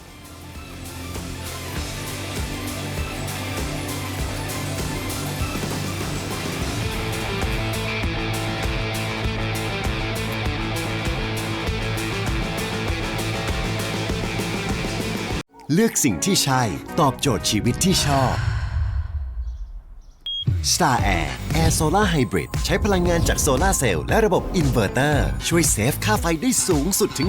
60% ให้ชีวิตง่ายและประหยัดมากยิ่งขึ้นกลับเข้ามาคุณผู้ชมครับถกไม่เถียงในช่วงของออนไลน์นะฮะคุณผู้ชมครับยังอยู่กับคุณตูจตุพรพรหมพันธ์นะครับแกนนำคณะหลอมรวมประชาชนนะฮะอาจารย์โก้อาจารย์บรนัยวณิชกะนะครับอาจารย์พิเศษมหาวิทยาลัยธรรมศาสตร์วิชาการสื่อสารทางการเมืองนะครับก็มาสื่อสารทางการเมืองกันให้คุณผู้ชมได้รับทราบอาจารย์พิเศษต้องใหญ่กว่าอาจารย์ธรรมดาอ๋อใช่ใส่ถุงงอกด้วยอาจารย์พิเศษใหญ่กว่าไม่ใหญ่กว่าไม่รู้แต่เงินน้อยกว่าที่เราวิเคราะห์กันอยู่ประเด็นที่เราถกกันวันนี้นะฮะคุณผู้ชมครับก็สืบเนื่องมาจากกรณีไม่ว่าจะเป็นเรื่องของกัมพูชานะฮะที่ตอนนี้เขาก็มีความเคลื่อนไหวทางชายแดนของเรานะครับแล้วมีการจับตัวคนไทยไปนะฮะทั้งที่ก่อนหน้านี้ถ้าเป็นชาวกัมพูชาที่อาจจะลุกล้ำเข้ามาเป็นชาวบ้านเนี่ยเผลอเลอเข้ามาในประเทศไทยเนี่ยทหารไทยก็มักจะผลักดันออกไปไม่มีความจำเป็นจะต้องไปจับตัวเข้ามาเลยถูกต้องไหมฮะก็ผลักดันกลับไปคุณมาแล้วคุณเลยมากูก็กลับไปแต่ในกรณีนี้เขาจับเราไปเหตุผลมันคืออะไรเขาต้องการสร้างความตึงเครียดยกระดับความตึงเครียดที่ชายแดนใช่หรือไม่อย่างที่อาจารย์โก้กำลังวิเคราะห์อยู่เพื่อที่จะอะไรฮะกดดันไปเรื่อยให้มันตึงเครียดไปเรื่อยสุดท้าย ไปเวทีโลก ดึงยังไงก็ได้ให้เราไปเวทีโลกแล้วให้มีบุคคลที่ 3 เข้ามาเจรจาเพราะสุดท้ายเนี่ยเจรจากัน2ประเทศเนี่ยเราไม่ยอมอยู่แล้ว ครับ เราไม่ยอมความหมายคือเราจะไม่ยอมเสียผลประโยชน์ของประเทศ ผลประโยชน์ของประเทศของเราเป็นหลักอยู่แล้วถูกต้องไหมครับ ถูกต้องครับ แล้วสิ่งที่เขาต้องการนะมันไม่ใช่ประโยชน์ของเรา มันไม่ใช่ประโยชน์ของเขาถูกต้องไหมแล้วเรื่องอะไรเราต้องให้เขาในสิ่งที่เขาควรอยากจะได้ มันก็เลยเป็นอีกทฤษฎีหนึ่งที่อาจารย์โก้บอกว่าเป็นไปได้ไหมเขากำลังจะกดดันเพื่อจะให้ยกระดับเพื่อที่จะให้สุดท้ายไปเวทีโลก ยกตัวอย่างนะครับเรื่องอ่าวไทยเนี่ยเรื่องเกาะกูดเนี่ยการที่จะไปอังคลอสเนี่ยให้อังคลอสมาเป็นตัวกลาง คืออังคลอสนี่ไม่ได้มีอำนาจที่จะบอกว่าโอเค อันนี้เป็นของไทยหรืออันนี้เป็นของกัมพูชา ครับ แต่อำนาจที่เขามีก็คือเจรจาเพื่อที่จะแบ่งเป็นโซน คุณทำหากินโซนนี้ คุณทำหากินโซนนั้น ทีนี้ด้วยความตัวเป็นกลางนะครับควรไว้ตัวเป็นกลาง เขาไม่มีทางที่จะแบ่งให้ฝั่งใดฝั่งหนึ่ง100%อยู่แล้ว ครับ มันก็จะต้องแบ่งครึ่ง ก็ครึ่งตรงนั้นแหละ แฟร์อะไรก็ว่าไป กัมพูชาก็จะได้ส่วนหนึ่งไป และนี่คือสิ่งที่ไทยไม่ต้องการ แต่สิ่งที่กัมพูชาต้องการเขาไม่ได้หมด แต่เขาอยากจะได้สักส่วนหนึ่ง ก็เลยยอมไปอังคลอส อยากไปอังคลอส ซึ่งไปแล้ว ก็ กำลังจะไป นั่นคือก้าวต่อไป เพราะ 44 เรายกเลิกกันใน MOU ใช่ นั่นคือก้าวต่อไป ทางไทยเรายกเลิกไปแล้ว ถ้าเราจะไปเราก็ต้องไป หรือไม่เราก็นั่งเฉยๆนี่แหละ กูไม่ไป กูไม่สน โอเค นี่คือกรณีของ MOU 44 นะครับ แต่ที่ผมกำลังจะพูดอยู่ว่าทางชายแดนไทยกัมพูชาเขาไม่หยุดนิ่งนะครับ เขาก็พยายามที่จะกดดันเราไปเรื่อยๆเรื่อยๆเรื่อยๆนะครับ หลากหลายประเด็นนะฮะ แล้วก็ล่าสุดอย่างที่เป็นข่าวใหญ่ก็คือนายคนจีนคนเนี้ยนะฮะ นายซุนหมิงเฉินเนี่ยนะครับที่โดนจับ เนื่องจากว่าโอ้โหมีการสะสม เขาชื่นชอบในการสะสมอาวุธนะครับถ้าเป็นปืนเป็นอะไรถ้าเป็นสหรัฐอเมริกา เราจะเห็นว่าคนสะสมปืนบางคนนี่มี3 40 50กระบอกเมืองไทยก็มีนะคนที่สะสมปืนอ่ะถูกต้องไหมครับ แต่นี่สะสมระเบิด ครับC4 ก็เลยสงสัยว่าทำไมต้องสะสมระเบิดเนี่ยเกือบ5 กิโลกรัมเลยนะฮะสำหรับพวกคือถ้าเป็นชายสีมีเกี้ยวก็บ้าไปอย่างมันโฟคนละอย่าง มันคนละโฟอันนี้มันคนละโฟมันก็เลยทำให้สงสัยว่าตกลงคนเนี้ยเขามาทำอะไรกันแน่ว่านี่คุยกันนอกรอบตอนที่ไปเข้าห้องน้ำกับพี่ตู่เนี่ยเดินกลับมาบอกให้พี่ตู่ไอ้หมิงคนเนี้ยมันน่าสนมันต้องหาต้นต่อให้ได้ว่าตกลงมันทำอะไรกันแน่เนี่ยเราไม่ได้ความจริงเราไม่ได้ข้อเท็จจริงนะตอนนี้เนาะพี่ตู่ต้องใช้เวลาให้ตำรวจในการไปหาว่าเขาทำอะไรเนี่ยเยอะแยะขนาดเนี้ยเขาทำอะไรเนี่ย คือทางการไทยเนี่ยต้องคุยกับทางการจีนเพราะคนเหล่านี้เนี่ยนะครับประวัติเรื่องราวต่างๆของจีนเนี่ยน่าจะมีรายละเอียดมากกว่าทางการไทย และรวมกระทั่งว่าถ้าคนที่เคยมีพฤติกรรมที่หลบหนีคดีจากแผ่นดินใหญ่มาเนี่ยก็มีจำนวนมากพวกเทาๆทั้งหลายเนี่ยนะครับว่าเขาเกี่ยวข้องกับกระบวนการไหนบ้างเนี่ยผมว่านี่เป็นเรื่องที่จะต้องตรวจสอบแล้วอย่างที่ผมบอกประเมินต่ำกันไม่ได้นะครับเพราะว่าทุกอย่างมันผิดปกติกันแทบทั้งหมดอย่างนี้นะข้อมูลเพิ่มเติมนะครับคุณผู้ชมครับนายหมิงเฉินคนนี้นะครับเข้ามาในประเทศไทยครั้งแรกในปี 2020 นะฮะเดี๋ยวก่อนนะปี 57 ไม่ใช่เหรอทีมงานปี 57 ใช่ไหมปี 57 2557 เข้ามาครั้งแรก ตอนนั้นน่าจะเข้ามาอายุแค่ 18 เองมั้งเพราะตอนนี้เขา 30 ใช่ไหมโดยประมาณนั้นเนาะตอนนั้นเขาประมาณ 10 กว่าขวบอะเข้ามาครั้งแรกแล้วก็เงียบหายไปเลยหายจากจอเรดาร์จนมารู้อีกทีนึงคือเข้าปี 2565ใช่ไหมฮะถ้าตามข่าวนี้นะครับคุณผู้ชมครับและก็ล่าสุดมีการเดินทางเข้าประเทศไทยวันที่ 27 มกราคมปีนี้เองนะครับด้วยวีซ่า Re-entry ซึ่งเชื่อมโยงกับวีซ่าระยะยาวที่พำนักได้ถึง 5 ปี ความหมายพวก Elite ใช่ไหม Thailand Elite ถ้าผมจำไม่ผิดนะ Thailand Elite เนี่ย5 ปีก็จ่าย 650,000 บาทใช่ไหม ให้5 ปี คุณสามารถที่จะจ่ายตังค์กี่แสนหรือถ้าสมมติอยากจะให้20 ปีก็จ่ายเป็นล้าน20 ปีก็จ่าย5 ล้านถ้าจำไม่ผิดประมาณนี้ครับผม คุณสามารถที่จะเข้าออกได้เลย ครับผม ใช่ไหมครับอย่างเงี้ยเป็นวีซ่าแบบนี้นะครับซึ่งเขาอะมีวีซ่าแบบนี้อยู่นะครับแต่เป็นระยะ 5 ปีก็คือ 600,000 กว่าบาทที่อาจารย์โก้พูดนะครับที่สำคัญนะฮะนายหมิงคนนี้เนี่ยมีพาสปอร์ต2 สัญชาติก็คือจีนกับกัมพูชาและมีบัตรสีชมพูด้วย คือบัตรสีชมพูก็เป็นของไทยใช่ครับบัตรสีนี่เนี่ยใช่ไหมฮะ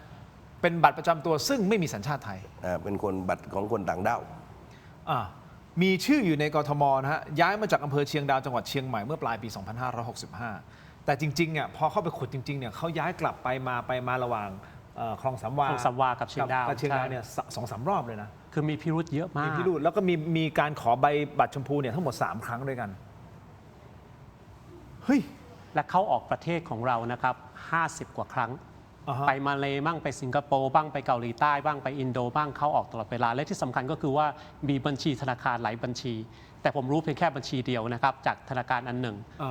เม็ดเงินนะครับระหว่างปี 65 ถึงปี 69 เนี่ย อ่าฮะ เข้าประมาณ 40 กว่าล้าน อ่าฮะ ออกประมาณ 40 กว่าล้านคำถามก็คือว่าเอามาจากไหน แล้วมันไปไหน บวกกับคลังแสงอาวุธสงคราม บวกกับสิ่งอื่นๆ มันพิรุษเยอะเกินไปมากกว่าการสะสม เพราะว่าชื่นชอบส่วนตัว คือต้องสงสัยเรื่องการก่อการร้ายเลยล่ะคือการก่อการร้ายในประเทศเราเนี่ยมักจะเอาไว้ใช้กับผู้ชุมนุมของแต่ละฝ่ายนะแต่ว่าพฤติกรรมพฤติการการเตรียมการลักษณะอย่างนี้เนี่ยมันถึงขั้นการก่อการร้าย แต่ว่าผมก็หวังว่าทางการไทยเนี่ยจะได้ข้อมูลครบถ้วนจากทางการจีน เพราะว่าเป็นบุคคลลักษณะพิเศษการเดินทางทุกอย่างเนี่ยมันไม่ใช่เป็นคนทั่วไปนะครับแต่ว่าจะก่อเหตุอย่างไรที่ไหนเนี่ยมันมากกว่าคำว่าสแกมเมอร์เพราะอาวุธขนาดนี้เนี่ยไม่จำเป็นจะสแกมเมอร์มันไม่จำเป็นเนี่ยแล้วก็เสร็จแล้วเนี่ยครับเรื่องราวต่างๆ ของไอ้นายคนนี้เนี่ยผมว่าน่าสนใจคือการขยายผลว่าในประเทศไทยเขาเชื่อมกับใคร อันเนี้ย นะครับ อันเนี้ยสำคัญ ในแต่ละประเทศเนี่ยเขาเชื่อมกับใครผมว่าเนี่ยครับทางนี่นะครับฝ่ายความมั่นคงจะต้องตรวจสอบอย่างชัดเจนจะได้รับมือกันถูกนะเพราะว่าไม่รู้ว่าเขาจะมีอีกกี่คนในลักษณะแบบเนี้ย แล้วที่มันน่ากังวลนะครับคุณผู้ชมครับก็คือเรื่องของเจ้าหน้าที่รัฐที่มีส่วนเกี่ยวข้องด้วยฮะไอ้การออกบัตรสีชมพูเองก็ดีใบสีชมพูออกได้ยังไงใช่ไหมฮะแล้วก็ปืนที่เอามาจากทหารแล้วเป็นทหารไทยกองทัพเรือเนี่ยไปขายให้เขาเฮ้ยอันนี้มันน่ากลัวหมดเลยนะ คือ ไอ้ ผม สิ่งของ ว่า เหล่ เนี่ยนะครับการลงโทษลงทันเนี่ยนะครับโดยเฉพาะเรื่องตั้งแต่เรื่องการทำบัตร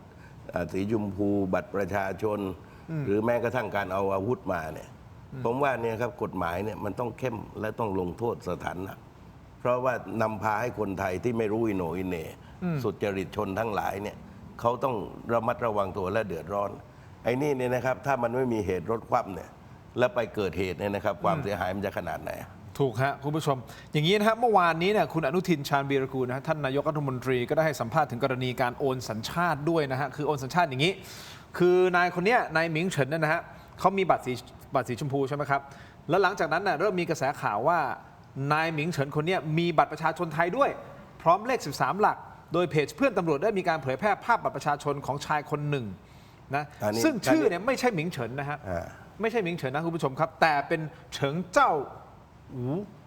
เนี่ยพร้อมระบุข้อความว่าไม่ใช่เฉพาะหนุ่มจีนเจ้าของคลังแสงที่มีเลขบัตรประชาชนมีชื่อในทะเบียนบ้านเข้าออกไทยบ่อยบิ๊กต่ายสนใจตรวจสอบบุคคลนี้ไหมครับชื่อจีนมีเลข 13 หลักมีชื่อในทะเบียนบ้านด้วยนะโพสต์นี่เลยคุณผู้ชมครับปรากฏว่าจากการตรวจสอบครับก็พบว่านายเฉิงเจ้าหูนี่นะฮะได้สัญชาติไทยมาอย่างถูกต้องตั้งแต่ปี 2551 โดยเป็นการได้สัญชาติตามบิดานะฮะคุณผู้ชมโอเคนะอันนี้ชัดเจนจะได้เคลียร์ให้เขานะครับแต่กรณีของนายหมิงเฉินที่ถือพาสปอร์ตสัญชาติจีนสัญชาติกัมพูชาแถมยังมีบัตรสีชมพูด้วยเนี่ยมันสะท้อนถึงช่องโหว่ของภาครัฐใช่หรือไม่พี่ตู่อันนี้มันน่ากลัวตรงนี้ไง คือคดีนี้เนี่ยนะครับที่เกิดขึ้นกับเจ้าหน้าที่ของกระทรวงมหาดไทยเนี่ยมันเกิดขึ้นลักษณะซ้ำซากบ่อยมากนะครับโดยเฉพาะเขตพื้นที่ภาคเหนือนะครับไม่ว่าเชียงใหม่เชียงรายเชียงใหม่นี่ก็จะหนักหน่อยนะครับทีนี้ตั้งแต่ระดับปลัดอำเภอก็ไล่ออกปลดออกแต่มาตรการที่จะต้องสร้างความหวาดกลัวหรือแม้กระทั่งการคัดเลือกคนที่จะไปทำหน้าที่ไม่ว่าปลัดอำเภอนายอำเภอรวมกระทั่งผู้ว่าราชการจังหวัดและคนที่เกี่ยวข้องทั้งหมดมันต้องมีการเข้มงวดในการเลือกคนแล้วเพราะมันสุ่มเสี่ยงไงเพราะว่าถ้าการออกเนี่ยนะครับบัตรประจำตัวประชาชนนะครับมันนำพาสู่ความเสียหายความจริงไม่ได้เคสนี้แค่เดียวนะเราไปดูข่าวในอดีตลองไป เยอะ กดเลยนะครับเป็นพันๆมาแล้วนะครับต่างกรรมต่างวาระกันมากมายเพราะฉะนั้นเนี่ยนะครับผมก็ยังมองว่าเนี่ยกระทรวงมหาดไทยฐานะที่นายกท่านไปควบอยู่ด้วยเนี่ย ครับ นะครับผมว่าต้องคุยกับปลัดกระทรวงต้องออกแบบเสียใหม่นะบางทีก็ต้องรื้อนะครับ เพราะว่าเป็นจังหวัดที่ละเอียดอ่อนผลประโยชน์สูงนะครับถ้าคนที่จิตใจไม่แข็งพอเนี่ยนะครับมันจะนำความเลวร้ายเข้าสู่ประเทศนะครับก็เห็นว่าผ่านช่องทางเดิมๆอำเภอเดิม กล้ารื้อหรือเปล่าคุณตู่คำถามอยู่ตรงนี้ได้ฟังท่านนายกนิดนึงไหมฮะกับกรณีการโอนสัญชาตินะฮะท่านนายกพูดไปเมื่อวานนี้พูดว่าอย่างไรฟังครับ ตอนนี้ความมั่นคงอะค่ะถูกมองว่าหละหลวมอะค่ะทั้งกระทรวงมหาดไทยด้วยเรื่องการออกทะเบียนราษฎร์ให้กับคนจีนเนี่ยค่ะคือการสมสิทธิ์ ตอนนี้การออกทะเบียนราษฎร์การโอนสัญชาติการอะไรทุกอย่างตอนนี้เข้มข้นมาก ตั้งแต่กรณีที่เป็นประเด็นขึ้นมาอย่าไปเอ่ยชื่อนะเราก็เคารพในความเป็นสิทธิส่วนบุคคลก็เท่าที่ทราบก็ยังไม่ได้มีการให้สัญชาติอะไรใครแต่อย่างที่เรียนนะครับว่าอย่าเอาปลาเน่าตัวเดียวไปแล้วก็ไปติเรือทั้งโกลนอย่างนี้ไม่ได้นะ จำเป็นต้องสังคายนาใหม่ไหมคะ เพราะว่าก็แบบ ไม่หรอกครับ มันกฎระเบียบดีอยู่แล้วเพียงแต่ว่าเราก็ต้องอย่าให้คนที่มันมีปัญหานะครับทำผิดกฎหมายมีประวัติไม่ดีเข้ามาในสารระบบเท่านั้นเองเราก็อย่าแกล้งเซอร์มันนะครับมันไม่มีทางหลุดรอดพ้นกระบวนการตรวจสอบหรือว่าพิจารณาของราชการไปได้หรอกครับถ้าหลุดไปก็แกล้งนั่นแหละครับเราก็ว่าไปใครทำผิดก็ใช้กระบวนการทางกฎหมายดำเนินการไป อาจารย์ก็ที่คุณตู่บอกไงถือโอกาสตรงเนี้ยไหนๆก็ไหนๆแล้วก็ใช้จังหวะนี้แหละในการรื้อซะถ้าจะต้องรื้อโครงสร้างหรืออะไรก็รื้อไปจะได้ไม่ต้องเกิดเหตุการณ์ลักษณะแบบนี้เกิดขึ้นอีกคำถามคือกล้ารื้อหรือเปล่าอาจารย์ก็มองไง ไม่กล้าครับ คือจับคำพูดของนายกเมื่อกี้นะครับ มีคำว่าปลาเน่าตัวเดียว ฮะ มีคำว่าแกล้งแกล้งซื่อแกล้งเซอร์อะไรก็ว่าไปนะครับ แต่คือเราจำคนที่ชื่อกกอานได้หรือไม่ กกอ่านกกอ่าน มีสัญชาติไทยหรือเปล่า สัญชาติไทยนะทำจำไม่ผิดกกอ่านใช่ไหมใช่ไหมกกอ่าน เราจำคนที่ชื่อตู้ห่าวได้หรือไม่ จำได้ครับ มีสัญชาติไทยหรือเปล่า สัญชาติไทยไหมตัว ก็ ห่าว ชื่อไทยชัด มันไม่มีปลาเน่าตัวเดียวนะครับ ทุกสิ่งทุกอย่างมันเป็นกระบวนการ มันเป็นกระบวนการหมด และถ้าคุณดูพฤติกรรมของหมิงนะครับ ออกเข้าตลอดเวลาไปประเทศนู้นประเทศนี้ประเทศนั้นเกี่ยวโยงกับสแกมเมอร์เกี่ยวโยงกับ BHQ เกี่ยวโยงกับฮุนเซนทั้งหมดทั้งปวงเนี่ยถ้าเราวางวาดผังนะครับ มันก็คือ international cartel เหมือนคาร์เทล ใช้ เม็ก คำนี้ ซิโก เลยเหรอ เหมือนคาร์เทลโคลัมเบียเพียงแต่ว่าอันนี้ไม่ได้ยาเสพติดอันนี้เป็นสแกมเมอร์อันนี้เป็นคาสิโนตรงนั้นยาเสพติดแต่คือ organization แผนผังวิธีการทำงานมันเหมือนกันหมด องค์กรอาชญากรรม องค์กรอาชญากรรมเหมือนกันหมด และเข้ามาฝังตัวในแต่ละประเทศโดย มันจะต้องมีเจ้าหน้าที่ของประเทศที่เป็นโฮสต์เกี่ยวข้องอยู่แล้ว เพราะฉะนั้นมันไม่มีปลาเน่าตัวเดียว เพราะฉะนั้นมันถึงมีหมิงซุนหมิงเฉินพูดชื่อไม่ค่อยได้อยู่ดี ซุนหมิง นั่นแหละ และก็ก๊กอาน และก็ตู้ห่าว และก็เชื่อสิมีประชาชนคนไทยกี่คน ที่คิดว่ามีเพียงแค่ 3 คนนี้มันไม่ใช่ไหมครับ เพราะฉะนั้นกลับมาที่ต้องรื้อโครงสร้างถูกต้อง แต่จะรื้อหรือไม่ ทุกคนมีคำตอบว่าจะรื้อหรือไม่ เพราะถ้าจะรื้อเนี่ยมันกระทบโครงสร้างราชการทั้งโครงสร้าง อุ้ย โครงสร้างราชการที่ค้ำจุนโครงสร้างการเมือง นั่น โครงสร้างการเมืองที่ค้ำจุนโครงสร้างในทุน และนี่คือระบอบประถมภ์ของประเทศไทยคำถามคือจะรื้อหรือไม่คำตอบคือรื้อแต่ไม่ใช่กลุ่มคนกลุ่มนี้ ต้องเป็นกลุ่มคนกลุ่มอื่น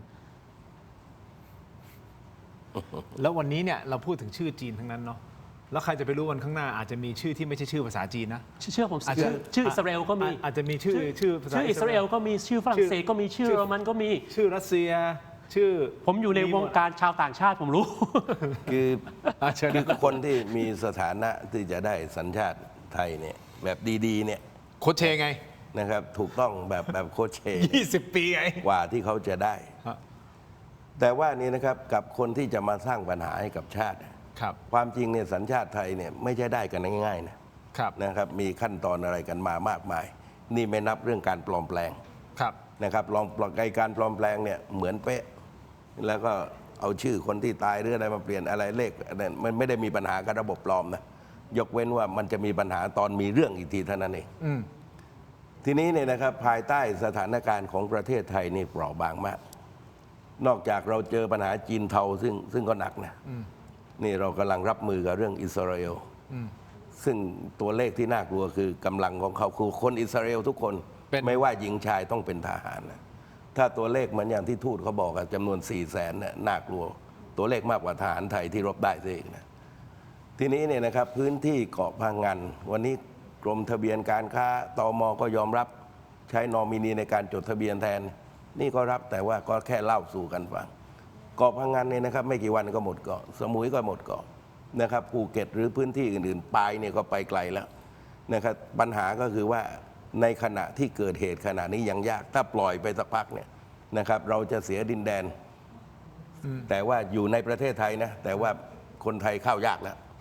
นะครับไอ้สภาพการแบบนี้นะครับคือต้องเข้าใจว่าทุกอย่างวันนี้เราสุ่มเสี่ยงแทบทั้งสิ้นเอาว่าเครื่องบินที่เราซื้อจากสหรัฐครับเวลาที่จะขึ้นไปรบข่าวไทยกัมพูชาเนี่ยต้องได้รหัสนะครับไม่ใช่ว่ากองทัพไทยจะเอาเครื่องขึ้นไปได้ง่ายทีนี้ที่สิงคโปร์ฝากF35 เนี่ยนะครับมาเช่าที่นะครับสนามบินของไทยเนี่ย F35 F18 F16 เนี่ยนะครับที่ใช้ได้2ชาตินะครับแต่ว่ากลุ่มเสร็จคือสหรัฐนะแค่ F35 เนี่ยขึ้นเพียงแค่4ลำเท่านั้นกดกองทัพแต่ละภาคเนี่ยเราเหนื่อยแล้วนะแต่ว่าประเทศไทยเนี่ยนะครับก็มักง่ายอินโดไม่กล้าให้เขาไอ้สิงคโปร์ไปเช่าเพราะเขารู้อยู่แล้วว่าเวลาการใช้เครื่องบินเนี่ยนะครับสหรัฐสามารถบังคับขึ้นหรือลงได้นะครับมาเลเซียไม่ให้ใช้สุดท้ายมาเช่าในประเทศไทยอันนี้ก็สุ่มเสี่ยงการปล่อยดินแดนก็สุ่มเสี่ยงแต่ว่าคนไทยเราก็ยังล้านลากันอยู่ยังไม่ได้คิดถึงภัยวิตกไอ้นี่นะครับจะกระทบต่อความมั่นคงเนี่ยสูงมากคือเราเนี่ยนะครับผมไม่ได้สนใจฝรั่งมังค่าตาน้ำข้าวหรือจะจีนเทาเนี่ยนะครับเราเอาประเทศเอาคนไทยของเราไว้ก่อนนะแต่ว่าณขณะนี้ทุกอย่างที่ประเมินต่ำเนี่ยปล่อยปละละเลยเนี่ยนะครับจนกระทั่งเนี่ยกว่าเราจะรู้ตัวกันเนี่ยมันอาจจะไม่เหลืออะไร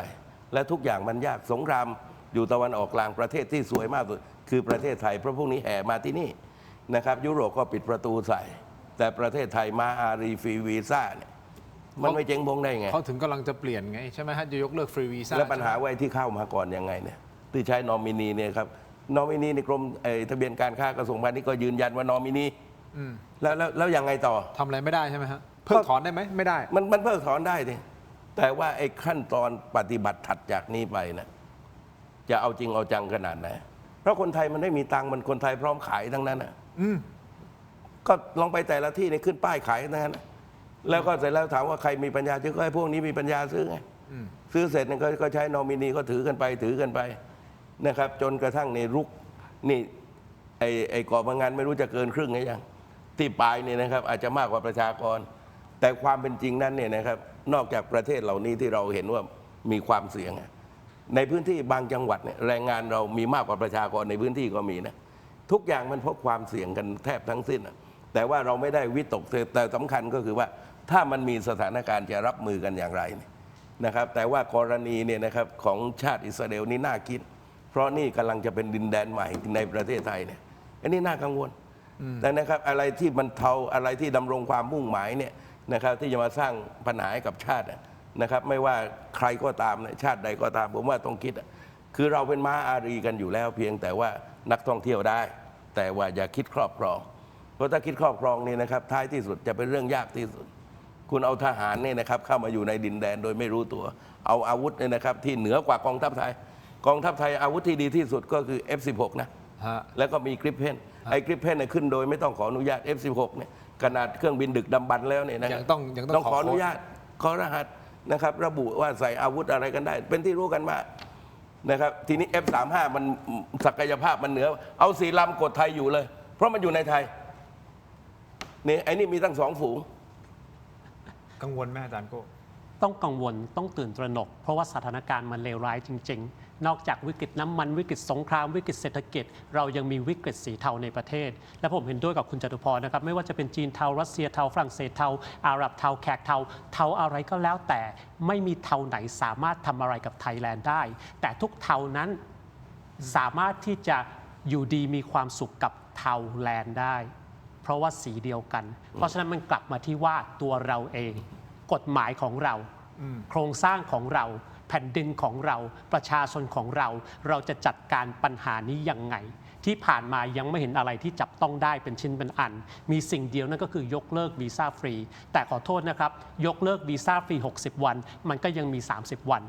และนักท่องเที่ยวที่เราเรียกว่าตลาดล่างน่ะเขาไม่มา30หรือ60 วันอยู่แล้วเขาอยู่อย่างมากก็อาทิตย์เดียวมีเงินเท่านี้มีเวลาเท่านี้แต่ไม่เป็นไรนักท่องเที่ยวตลาดล่างนั้นอีกประเด็นหนึ่งประเด็นที่สำคัญที่มันเป็นภัยต่อความมั่นคงก็คือ1 กลุ่มคนที่อพยพมาอยู่อย่างผิดกฎหมาย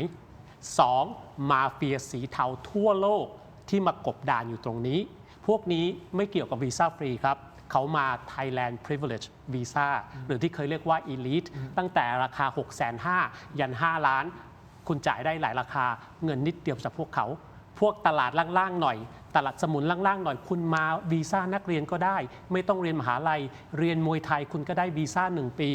มันมีช่องทางเยอะแยะมาก และเมื่อมาถึงแล้วที่เหลือคุณก็ต่อรองกับกฎหมายที่ยืดหยุ่นได้ เพราะฉะนั้นเห็นด้วยกับคุณตู่สุดท้ายแล้ว เราต้องแก้ไขปฏิรูปตัวเราเอง เพื่อที่จะไปจำกัดกำจัดคนเหล่านี้ นี่คือความ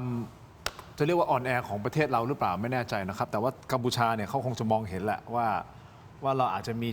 จุดช่องโหว่ในหลาย ๆ ประเด็นนะฮะคุณผู้ชมเขาก็เลยเปลี่ยนวิธีการครับเปลี่ยนวิธีการในการดำเนินการเคลื่อนพลกำลัง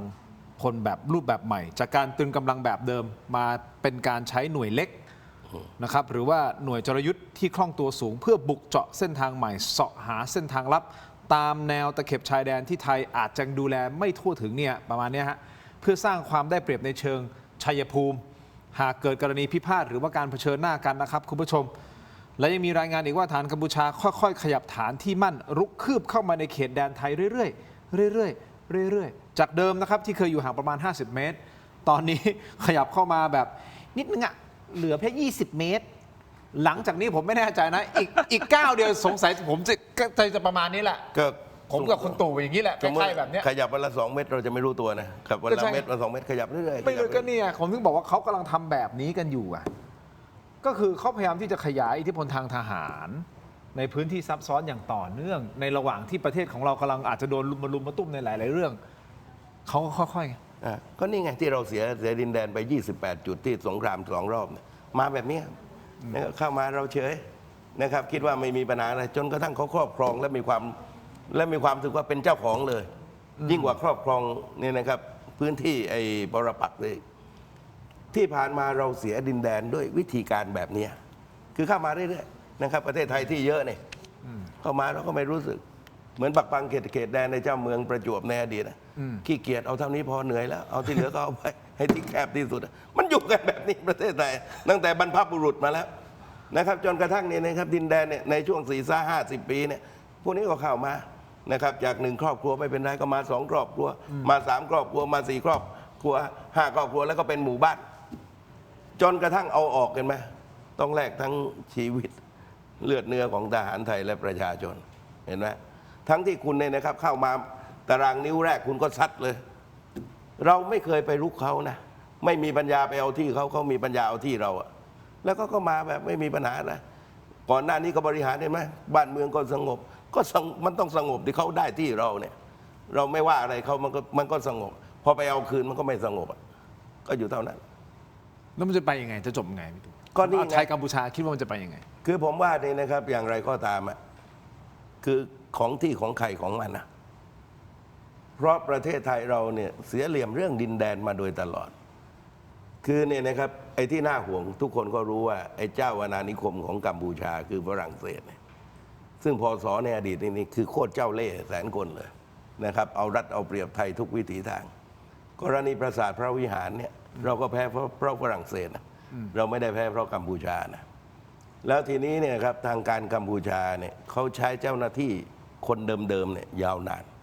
ของเราในกระทรวงการต่างประเทศเนี่ยเปลี่ยนตัวพร้อมๆพอๆกับกระทรวงศึกษาก็คือหมายความมาปุ๊บปั๊บแต่ของเขาใช้คนอย่างต่อเนื่องและการจัดความสัมพันธ์แบบวิธีล็อบบี้ยิสนะครับกัมพูชาเขาจะมีความแหลมคมมากกว่าเหมือนเพื่อนนายร้อยฮุนมาเน็ตนะครับเขาอยู่รอบข้างประธานาธิบดีทำหมดเห็นไหมแล้วเขาจ้างบริษัทล็อบบี้ยิสของไทยเนี่ยนะครับก็สู้หลักการเหมือนตอนที่สู้เรื่องปราสาทพระวิหารเรามั่นใจว่าเราเรียนเก่งหม่อมราชวงศ์เสนีปราโมทย์ได้ที่1ของออกฟอร์ดได้คะแนนชนิดฝรั่งตกใจมีเสนีเดย์ให้ด้วยวันสำคัญแต่ว่าการสู้เนี่ยนะครับในเรื่องดินแดนเรื่องคดีความนั้นเนี่ยมันเต็มไปด้วยเล่ห์นะครับมันเป็นเรื่องของการเดิมพันเขาเขียนจดหมายมาถึงไอ้นี่ครับมาเล่าให้คนไทยฟังแล้วหนังสือศิลปะวัฒนธรรมไปลงเนี่ยว่าความตึงเครียดของชุดทนายไทยเนี่ย นะครับที่ไปที่กรุงเฮกเนี่ยก่อนไปนี่นะครับขนาดเรียนเก่งทีมเก่งไม่มั่นใจยังต้องไปใช้ร่างทรงเลยเขาเขียนบรรยายว่าใช้ร่างทรงพระเจ้าตากในประเทศไทยทีนี้พอไปถึงเฮกเนี่ยเอาพระเจ้าตากไปได้ยังไงนะครับลืมเอาทูบไปอีกใช้บุหรี่ลักกี้จุดแทนนะครับคือความไม่มั่นใจมันเดิมพันนะแพ้คดีมันเสียดินแดนนึกออกไหมแล้วท้ายที่สุดเราก็เสร็จความเจ้าเล่ห์เพทุบายของกัมพูชานะครับที่เขาจับมือแท็กทีมฝรั่งเศสและอีกหลายๆชาตินะครับคือกรณีแบบนี้เขาอาจจะคิดได้แต่กรณีเรื่อง MOU 44เนี่ยกัมพูชาขีดเส้นปี 2515 ในหลวงรัชกาลที่ 9 ท่านก็เร็วนะปี 16 ท่านก็ขีดเส้นใหม่เนี่ยตามกฎหมายสากลนี่เลยนะครับผมไม่ได้วิตกอะไรและขนาดเดียวกันนั้นเนี่ยนะครับที่บริเวณนั้นทั้งหมดแหล่งพลังงานเราอย่างที่บอกเรายกให้กับสหรัฐผ่านเชฟรอนไปนานแล้วนะครับเพราะฉะนั้นตรงนั้นมันเคี้ยวยากนะครับเพราะว่าไอ้ทรัพย์สมบัติเรายกให้เขาตั้งแต่ปี 2515 นะครับสูบมา100 บาร์เรลเราก็ได้ส่วนแบ่งทั้ง10 บาร์เรลนะครับเราเป็นประเทศใจดีอะไรที่มีรายได้ให้กับชาติเราก็ยกให้กับเขาหมดเพราะฉะนั้นไอ้พื้นที่ตรงทางทะเลไม่น่าห่วงใหญ่หรอกนะครับเพราะว่ามหาอำนาจมันได้ไปแล้วนะครับแต่ตรงบกนี่ตรงบกนี่นะครับก็ผมยังเห็นว่าประเทศไทยควรจะยกเลิก MOU ปี 43 อยู่นะและขณะเดียวกันก็ต้องทำ MOU ปี 69 ก็ได้ตกลงขึ้นมาเพราะปี 43 มันช้ำไปแล้วมันถูกละเมิด600 ครั้งนี่ MOU ละเมิดครั้งเดียวก็ไม่ได้ครั้งเดียวมันก็ต้องรบกันแล้วก็คือเห็นว่าให้มาคุยกันแล้วก็ดูว่า MOU เราจะร่างเป็นปี 69 ยังไงถูกต้องปี 70 หรืออะไรยังไงก็แล้วหมายถึงว่าบางอย่างที่มันไปกันได้ก็ยังเอาแต่ว่าต้องเป็นบันทึกข้อตกลงกันใหม่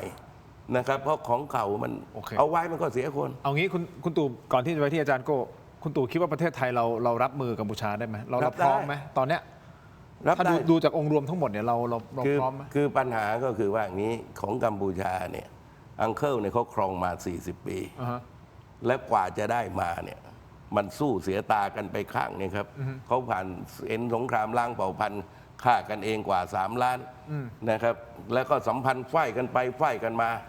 แล้วทั้งประเทศจบที่เขาคนเดียวทีนี้เนี่ยนะครับผมเคยเล่าให้ฟังเสมอว่าการข่าวของทางอังเคิลเนี่ยที่เกี่ยวข้องกับประเทศไทยเขาไม่ธรรมดาเพราะฉะนั้นเนี่ยเขารู้เราแน่แต่เราเนี่ยต้องรู้เขาด้วยเช่นเดียวกันเรารู้ไหมเรารู้เขาไหมคือผมไม่แน่ใจว่าฝ่ายความมั่นคงเราเนี่ยจะรู้เท่ากันขนาดไหนนะโอเคเพราะว่านี่นะครับอย่างที่บอกว่าสถานทูตยุคใหม่เนี่ยไม่ว่าชาติไหนก็ตามเนี่ยเขาจะต้องทำเรื่องการข่าวด้วยแล้วทีนี้การวางคนเนี่ยไอ้บรรดาแม่ทัพทั้งหลายที่อยู่แนวตะเข็บสมัยที่ยังไม่มีเรื่องที่ดีๆกันอยู่ที่มาเดินมาชนเหล้าทั้งหลายเนี่ยนะครับพูดไทยทั้งนั้นพูดไทยชัดเปรี้ยเขาเอาคนพูดภาษาไทยชายแดนติดลาวพูดลาวชายแดนติดกัมพูชาก็มันระดับแม่ทัพนะเขาก็พูดเวียดนามได้นะครับหมายความว่านี่ครับคือการที่จะส่งคนกัมพูชาเนี่ยที่พูดไทยชัดเนี่ยมาอยู่ในไทยเราแทบจะไม่รู้เลยเขาเป็นคนกัมพูชานะครับอย่าว่าแต่กัมพูชาเลยคนจีนพูดไทยก็ยังชัดฝรั่งพูดไทยชัดก็มีอย่าว่าแต่ภาษากลางเลยภาษาใต้ยังพูดได้เลยเห็นไหมเพราะฉะนั้นผมว่าสิ่งที่สำคัญที่สุดคือฝ่ายความมั่นคงของไทยนะครับซึ่งผมก็เชื่อฝีมือเขาอยู่นะแต่ว่าพอเกิดเหตุสถานการณ์หมิงซีฟูโอเนี่ยเราเห็นถึงสถานการณ์ที่ว่ามันเพิ่มเข้ามานะครับนอกเหนือจากสิ่งที่เราเจอข้างหน้าอยู่อาจารย์โก้จะเสริมอะไรไหมสำหรับประเทศไทยเดี๋ยวผมจะไปต่อที่การเมืองนิดนึงสั้นๆแล้วกันนะครับผมว่า ตราบใดที่กัมพูชามีความสัมพันธ์พิเศษกับประเทศไทยจนกระทั่งมีไอ้โม่งในไทยลักลอบเอาน้ำมันของคนไทยไปขายให้เขาตราบใดที่มีความสัมพันธ์พิเศษกับประเทศไทยจนกระทั่งมีขบวนการในประเทศไทยที่ช่วยให้นักการเมืองฝ่ายค้านของกัมพูชานั้นถูกลอบสังหารในประเทศไทยได้ตราบใดที่มีความสัมพันธ์พิเศษจนกระทั่งคนใหญ่คนโตในประเทศไทยเกี่ยวข้องกับคาสิโนเกี่ยวข้องกับสแกมเมอร์สในประเทศกัมพูชาตราบใดที่มีความสัมพันธ์พิเศษเหล่านี้เราไม่สามารถทำอะไรเขาได้เพราะว่าเราไม่ได้อยากจะทำเพราะฉะนั้นอีกนั่นแหละถ้าเราจะจัดการกับกัมพูชาเราจัดการกับตัวเราเองก่อนให้ตัวเราเองสะอาดและตัวเราเองนั่นแหละพร้อมกันไปจัดการกับกัมพูชาไม่ว่าจะเป็นทางการทูตไม่ว่าจะเป็นทางการทหารและอะไรก็แล้วแต่เพราะสิ่งหนึ่งที่เราทุกคนจะต้องยอมรับนะครับว่านั่นก็คือกัมพูชากับประเทศไทยมีความสัมพันธ์พิเศษเกี่ยวดองกันในหลายระดับที่มันเป็นการขัดขวางสิ่งที่เราควรจะต้องทำเพื่อที่จะจัดการกับกัมพูชาให้ได้ คุณผู้ชมก็คงต้องรอดูกันต่อไปนะฮะจากกรณีของนายหมิงนะฮะก็ลามมาถึงกรณีของจับคนไทยนะคุณผู้ชมครับมันลากยาวกันไปเรื่อยๆระหว่างไทยกับกัมพูชาซึ่งเราก็ไม่รู้ว่าตกลงมันจะจบลงอย่างไรนะแต่ที่แน่ๆเรารู้ชัดเจนว่าเขาต้องการ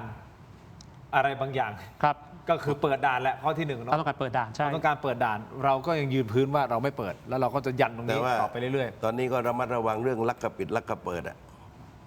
คือ เป็นยังไง ก็หมายถึง คุณ ว่า ตู่ เวลาปิดด่านเนี่ย ๆฮะ แต่มันมีการช่องทางนะครับของหนีภาษีทั้งหลายเนี่ยผมว่าเวลานี้เนี่ยเป็นช่วงเถิดเทิงของเขาในแต่ละพื้นที่อยู่นะ เถิดเทิงเลยเหรอฮะ ก็เถิดเทิงดิ บันเทิงเลย บันเทิงเลย เพราะว่า ยังไง ใครไม่สังเกต เพราะว่าปิดด่านอยู่ไง อ๋อรับรอบเหรอฮะ งามไส้เลยก็มันต้องระวังไปสนใจทำไมเขาปิดด่านอยู่อ่ะ อ่า เห็นไหม โอเค แล้วก็ท้ายที่สุดเนี่ยนะครับ ครับ พอเช่นว่าเบี่ยงเบนมาจุดนี้ก็ไปขนอีกจุดหนึ่ง ครับ นะครับทำท่าขึงขังจุดนี้ก็ไปอีกจุดหนึ่งนะครับมันไม่น่าเชื่อไอ้ที่เห็นเนี่ย ฮะ นะครับทำตื่นเต้นจุดนี้เนี่ยนะครับ ก็เพื่อจะบอกว่าเฮ้ยไปจุดนู้นนะไปจุดนู้นไปจุด ก็จัดสรรผลประโยชน์แนวชายแดนน่ะมันแยกกันไม่ออกหรอก โอ้ยแล้วคุณผู้ชมคิดเห็นอย่างไรกับเรื่องของผลประโยชน์ที่มันบางทีมันไปบังตาเจ้าหน้าที่นะครับผมไม่ได้พูดถึงกรณีนี้นะผมพูดถึงรวมๆเนาะ พูดรวม เพราะรวมๆเพราะมันก็สะท้อนอะไรบางอ มั ย่างนะ เข้าหูกันเยอะนะครับ ก็คือหมายความว่าเหมือนพื้นที่ความไม่สงบในสามชายแดนภาคใต้ตุ้มของหนีภาษียาเสพติดเนี่ยมันสะดวกกรณีนี้ก็เฉกเช่นเดียวกัน ก็อย่าประมาทนะครับปฏิเสธก็ได้ เดี๋ยวผมจะได้บอกยี่ห้อ เอ้ย อยากฟังคุณจตุพรเล่าเรื่องคุณทักษิณแล้ว อ๋อ จะเข้าการเมืองไทยไม่ใช่เหรอ อยากฟังนิดนึงใช่ไหมคุณทักษิณคุณผู้ชมครับคุณทักษิณก็ออกจากเรือนจำนะครับเรียบร้อยนะฮะหลังจากได้รับโทษมาแล้วประมาณสัก8 เดือนนะฮะคุณผู้ชมครับก็ทวนกันนิดนึงหรือ2 ใน 3ของจำนวนโทษที่ได้รับนะฮะนี่ก็เป็นภาพนะที่ท่านออกมานะแล้วก็ลูกๆนะหลานๆแล้วก็มีทางด้านของลูกเขยนะฮะเข้ามากอดท่านนะครับ แน่นอนฮะเข้าหลักเกณฑ์ของการพักโทษใช่ไหมยังไม่พ้นโทษแต่พักโท ครั ษ บ นี่คือการพักโทษนะครับโดยมีข้อแม้ว่าต้องสวมกำไร EM จนกว่าจะพ้นโทษ และเมื่อคุณทักษิณเดินทางมาถึงบ้านจันทร์สองล่าท่านก็ได้ลดกระจกลดลงมานะฮะคุณผู้ชมแล้วก็ยื่นตัวออกมาทักทายสื่อมวลชนและคนเสื้อแดงที่มารอต้อนรับนะครับโดยท่านให้สัมภาษณ์สั้นๆนะท่านก็บอกว่าจำศีล8 เดือน ตอนนี้จำอะไรไม่ได้แล้วเป็นอัลไซเมอร์จำอะไรไม่ได้แล้วนะครับนักข่าวถามว่าสุขภาพท่านเป็นยังไงนะท่านก็ตอบว่า relief ไปฟังเสียงบางช่วงบางตอนตรงนี้หน่อยฮะฟังครับ นะครับ ท่านทักษิณสวัสดีค่ะ วันนี้แฮปปี้ เป็นยังไงบ้างคะเป็นยังไงบ้างคะ ท่านนายกแฮปปี้นะฮะไปจำศีลมา8 เดือน How do you สุขภาพเป็นยังไงบ้างคะ from the prison สุขภาพเป็นไงคะ relief ท่านนายกครับ8 เดือนเป็นไงบ้างฮะได้เรียนรู้อะไรจากท่านนายบ้างครับไปจำศีลมาตอนนี้จำอะไรไม่ได้แล้ว สุขภาพเป็นยังไงบ้างคะท่านคะ relief ความหมายก็คือสบายใจปลดปล่อยแล้วนะครับสบายใจสบายสีหน้าท่านก็ยิ้มแย้มแจ่มใสตั้งแต่ออกมาจากเรือนจำจนถึงภาพที่ขึ้นรถไปถึงบ้าน คนออกจากคุกก็ยิ้มทั้งนั้นน่ะ ใครมันจะร้องไห้ออกมา คุณตู่ออกหลายครั้งแล้วใช่ไหม ผมผ่านฟิลนี้มา5 รอบแล้ว ฟิลนี้ ฟิลนี้ใช่ไหมฮะ มันสัมผัสอิสรภาพ โอเคไม่มีรอบที่ 6 นะพี่ตู่หรือยังไม่แน่หรือไม่รู้ อย่าพูดเป็นลาง ไม่เป็นไรอย่างนี้คือแน่นอนฮะพอท่านออกมานะก็เป็นที่จับตาของประชาชนนะฮะโดยเฉพาะแฟนๆคนเสื้อแดงด้วยนะครับแล้วก็วงการการเมืองก็กลับมาคึกคักอีกครั้งหนึ่งนะครับแล้วก็ที่ท่านบอกว่าท่านจำอะไรไม่ได้จำศีลมา8 เดือนคือสิ่งที่ท่านกำลังสื่อคำว่าจำศีล8 เดือนนะครับจำไม่ได้เป็นอัลไซเมอร์อะไรแบบนี้นะฮะมันอาจจะต้องไปตีความระหว่างบรรทัดนิดนึงนะครับคุณตู่ให้สัมภาษณ์รายการอื่นมาแล้วผมก็ฟังนะครับสรุปรวมแล้วคือโอกาสที่ท่านจะกลับมามีบทบาทในแวดวงทางการเมืองท่านไม่สามารถที่จะมาเป็นผู้แทนหรืออะไรได้แล้วถูกต้องไหมครับแต่ว่าแน่นอนแหละท่านก็เป็นบุคคลสำคัญท่านหนึ่งที่อาจจะอยู่เบื้องหลังและคุณตู่คิดว่าไม่น่าจะหยุดคือคนอย่างคุณทักษิณเนี่ย ครับ เขาเป็นคนลักษณะพิเศษอยู่แล้ว ฮะ และเป็นคนคิดเร็ว ครับ นะครับแล้วก็เป็นคนที่เปลี่ยนเร็วเหมือนกันนะครับขึ้นอยู่กับสถานการณ์อารมณ์นะครับก็วันนี้พูดอย่างพรุ่งนี้พูดอย่างนะครับเราเคยได้ยินก่อนที่คุณทักษิณออกมาผ่านปากคุณอุ้งอิงว่า ครับ พ่อจะวางมือ ครับ ไม่วางมือไม่ได้แล้ว ครับ ผมยังกระซ้าวขนาดนั้นว่าคุณอุ้งอิงเชื่อป่ะอย่าว่าแต่มาถามคนอื่นเลย แม้กระทั่งไปถามคุณทักษิณว่าจะวางมือทางการเมืองคุณทักษิณเชื่อตัวเองหรือเปล่า เพราะนี่ครับคุณทักษิณคือทุกสิ่งทุกอย่าง ตั้งแต่ไทยรักไทยพรรคพลังประชาชน จนกระทั่งพรรคเพื่อไทย หัวหน้าพรรคจริงมีคนเดียวนะครับในทางพฤตินัยมาตั้งแต่ต้นคือคุณทักษิณที่เหลือหัวหน้าสมมุติทั้งนั้นเขาสมมุติให้เป็นนะครับแล้วก็พร้อมจะต้องไปได้ตลอดเวลา ผมยังเชื่อว่าช่วงแรกๆก็คงกระมิดกระเมี้ยนเหมือนคราวที่ออกจากโรงพยาบาลตำรวจแต่ว่าเมื่อคุณทักษิณปรากฏตัวมากขึ้นนะครับยกเว้นไม่ปรากฏตัวแต่ปรากฏตัวก็ต้องเจอเสียงคนถามสื่อมวลชนถามนะครับหรือคนถ่ายคลิปไปถามนะครับในแต่ละเรื่องมันก็จะขยับเข้ามาเรื่อยๆนะครับจนกระทั่งนะครับขึ้นเวทีจนได้เหมือนคราวที่แล้วก็เรียงตามลำดับ แล้วก็การพูดครั้งก่อนบอกว่ากว่า6 เดือนจะถึงบ้านมาครั้งนี้ก็จำศีล8 เดือน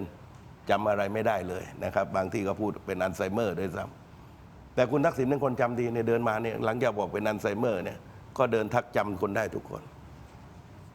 คือภาษาการเมืองมันนะครับพูดอย่างมันก็ไปอย่างเหมือนวันก่อนผมก็เล่าให้ฟังอีกทีเหมือนภาษาใต้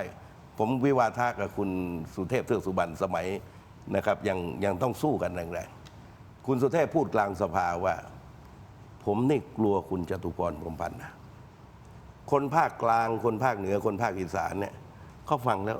เขาอุตส่าห์กลัวคุณละแต่วัฒนธรรมภาษาภาคใต้ก็เรียกว่าขู่ฆ่ากันนะเนี่ยเห็นไหมทินก็ฟังทินก็อาจารย์ก็ฟังคนทั่วไปเนี่ยเพราะว่าผมกลัวคุณผมต้องฆ่าคุณได้ก่อนเดี๋ยวคุณมาฆ่าผมไงผมก็ลุกขึ้นบอกประธานสภาซึ่งเป็นคนอีสานเป็นคนขอนแก่นบอกท่านฟังแล้วท่านไม่เข้าใจหรอกแต่ผมคนสุราษฎร์บ้านเดียวกับเขาเนี่ยบ้านใกล้กับเขาเนี่ยไอ้นี่คือการขู่ฆ่าตามสำนวนคนปากใต้เอาเลยฮะนี่ผมยกตัวอย่างอันนี้ขนาดดวนเห็นไหมดวนภาษาเนี่ยภาษาเนี่ยก็ยิ้มประเภทเยาะเนี่ยเราก็รู้ว่านี่คือการขู่ฆ่ากลางสภานะแต่ว่าประธานสภาก็ใช้ดุลพินิจไม่ถูกเพราะว่าเขาไม่ได้เป็นคนปากใต้เห็นไหมทีนี้ภาษาบอกว่าจำอะไรไม่ได้แล้วอัลไซเมอร์จำศีลนะครับทั้งที่เขาอยู่คุกทำไมคุกเขาเรียกเรือนจำอ่ะเพราะต้องการให้คนจำนะเขาไม่เรียกเป็นเรือนลืมเรือนจำเพื่อให้จำไม่ได้กลับมากระทำอีกเห็นไหมทีนี้เนี่ยคุณทักษิณก็ต้องรู้ว่าข้างหน้าเนี่ยโดยมี3 เรื่องใหญ่ๆ1 เรื่องคดีชั้น 14เนี่ยที่ก่อกรรมใหม่ขึ้นมาเนี่ยคำสั่งศาลฎีกาให้กลับไปขัง1 ปีนั่นเนี่ยอยู่ที่ปปช.ชงเรื่องไปศาลวันไหนเนี่ยนะครับสำนวนแรก12 คนซึ่งเขาต้องขยายผลเนี่ยวันนั้นก็ต้องนับกันอีกนะว่ากี่วัน112ยังมีเวลาศาลอุทธรณ์ศาลฎีกา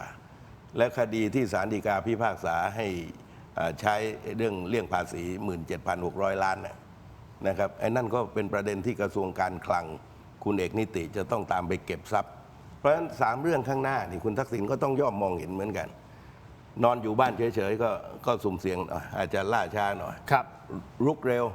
นะครับก็เขาต้องคิดเหมือนกันว่าเรื่องอาจจะมาเร็วแต่ก็อาจจะมีเดิมพันคือการเมืองเนี่ยมันต้องคิดในแต่ละจังหวะนะครับเราก็วิเคราะห์มองเข้าไปเนี่ยผมเชื่อว่าอย่างไรก็ตามนั้นนะเขาไม่ต้องการให้พรรคเพื่อไทยจบในลักษณะแบบนี้ครั้งการเลือกตั้งปี69ที่ผ่านมาเขาคิดว่าเขาจะได้ที่1นะเขาไม่คิดว่าจะได้74 เสียงนะครับซึ่งอย่างที่เล่าให้ฟังผมบอกเป็น70 บวกลบมาตั้งบอกคนเดียวโดยที่คนทั้งหลายไม่เชื่อแต่คุณทักษิณเนี่ยนะครับผมว่าเขาต้องคิดวิธีจะพากลับมาเพราะคนอื่นไม่มี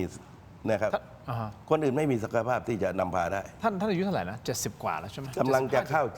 77ตัวเลขเหลือตัวเลขตัวเดียวแล้ว77นะครับแต่ว่าคือคนที่มันเขาเรียกว่ามีความแอคทีฟอยู่ตลอดเวลา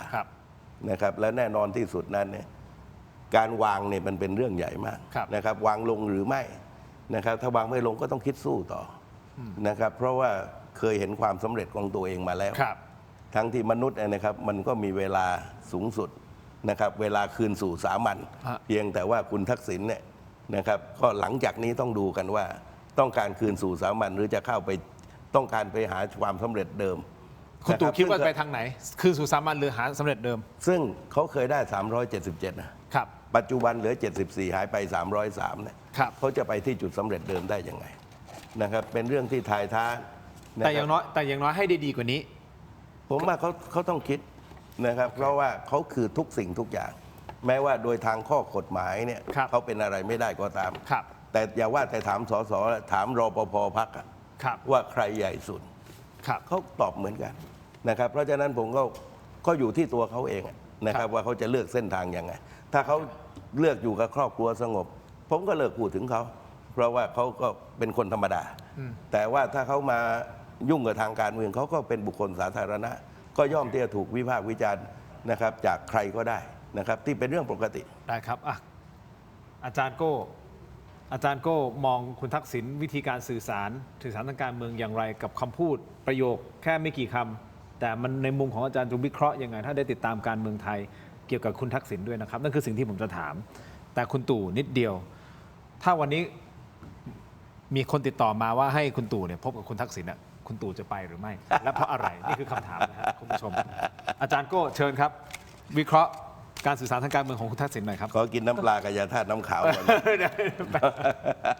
ก็คือยังเป็นคุณทักษิณเหมือนเดิมไม่มีอะไรเปลี่ยนไป ทุกมุกที่ยิงออกมา การเล่นคำการหยอกล้อกับนักข่าวต่างๆ นานานะครับก็คือคุณทักษิณเหมือนเดิม แต่ทีนี้มันมีคำถามอยู่คำถามเดียวสำหรับสังคมไทยก็คือ จะวางมือจากการเมืองหรือไม่ อันนี้ผมก็อยากจะพูดว่าถ้าจะไม่วางมือ อย่าพูดว่าวางมือ เหมือนกับว่าถ้าจะไม่แค่เลี้ยงหลานอย่างเดียว อย่าพูดว่าจะกลับมาเลี้ยงหลาน อย่าร้องเพลง Let It Be ถ้าจะไม่ Let อะไร be เลย ผมจะยึดคำพูดของคุณก่อแก้วพิกุลทองนั่นก็คือเพื่อไทยหัวใจคือทักษิณชินวัตรผมเชื่ออย่างนั้นจริงๆนะครับว่า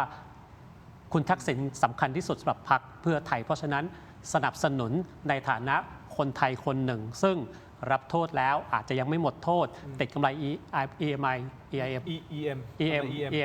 แต่ก็มีสิทธิ์ที่พูดออกสื่อขึ้นเวทีคุณพูดออกมาเลย คุณมีบทบาทในสังคม คุณมีบทบาทในประเทศได้ตามกรอบกฎหมาย ยิ่งคุณพูดเยอะๆ ผมยิ่งมีคอนเทนต์ใน X กับ TikTok ที่จะได้ทำเยอะๆ นอกนั้นก็ good luck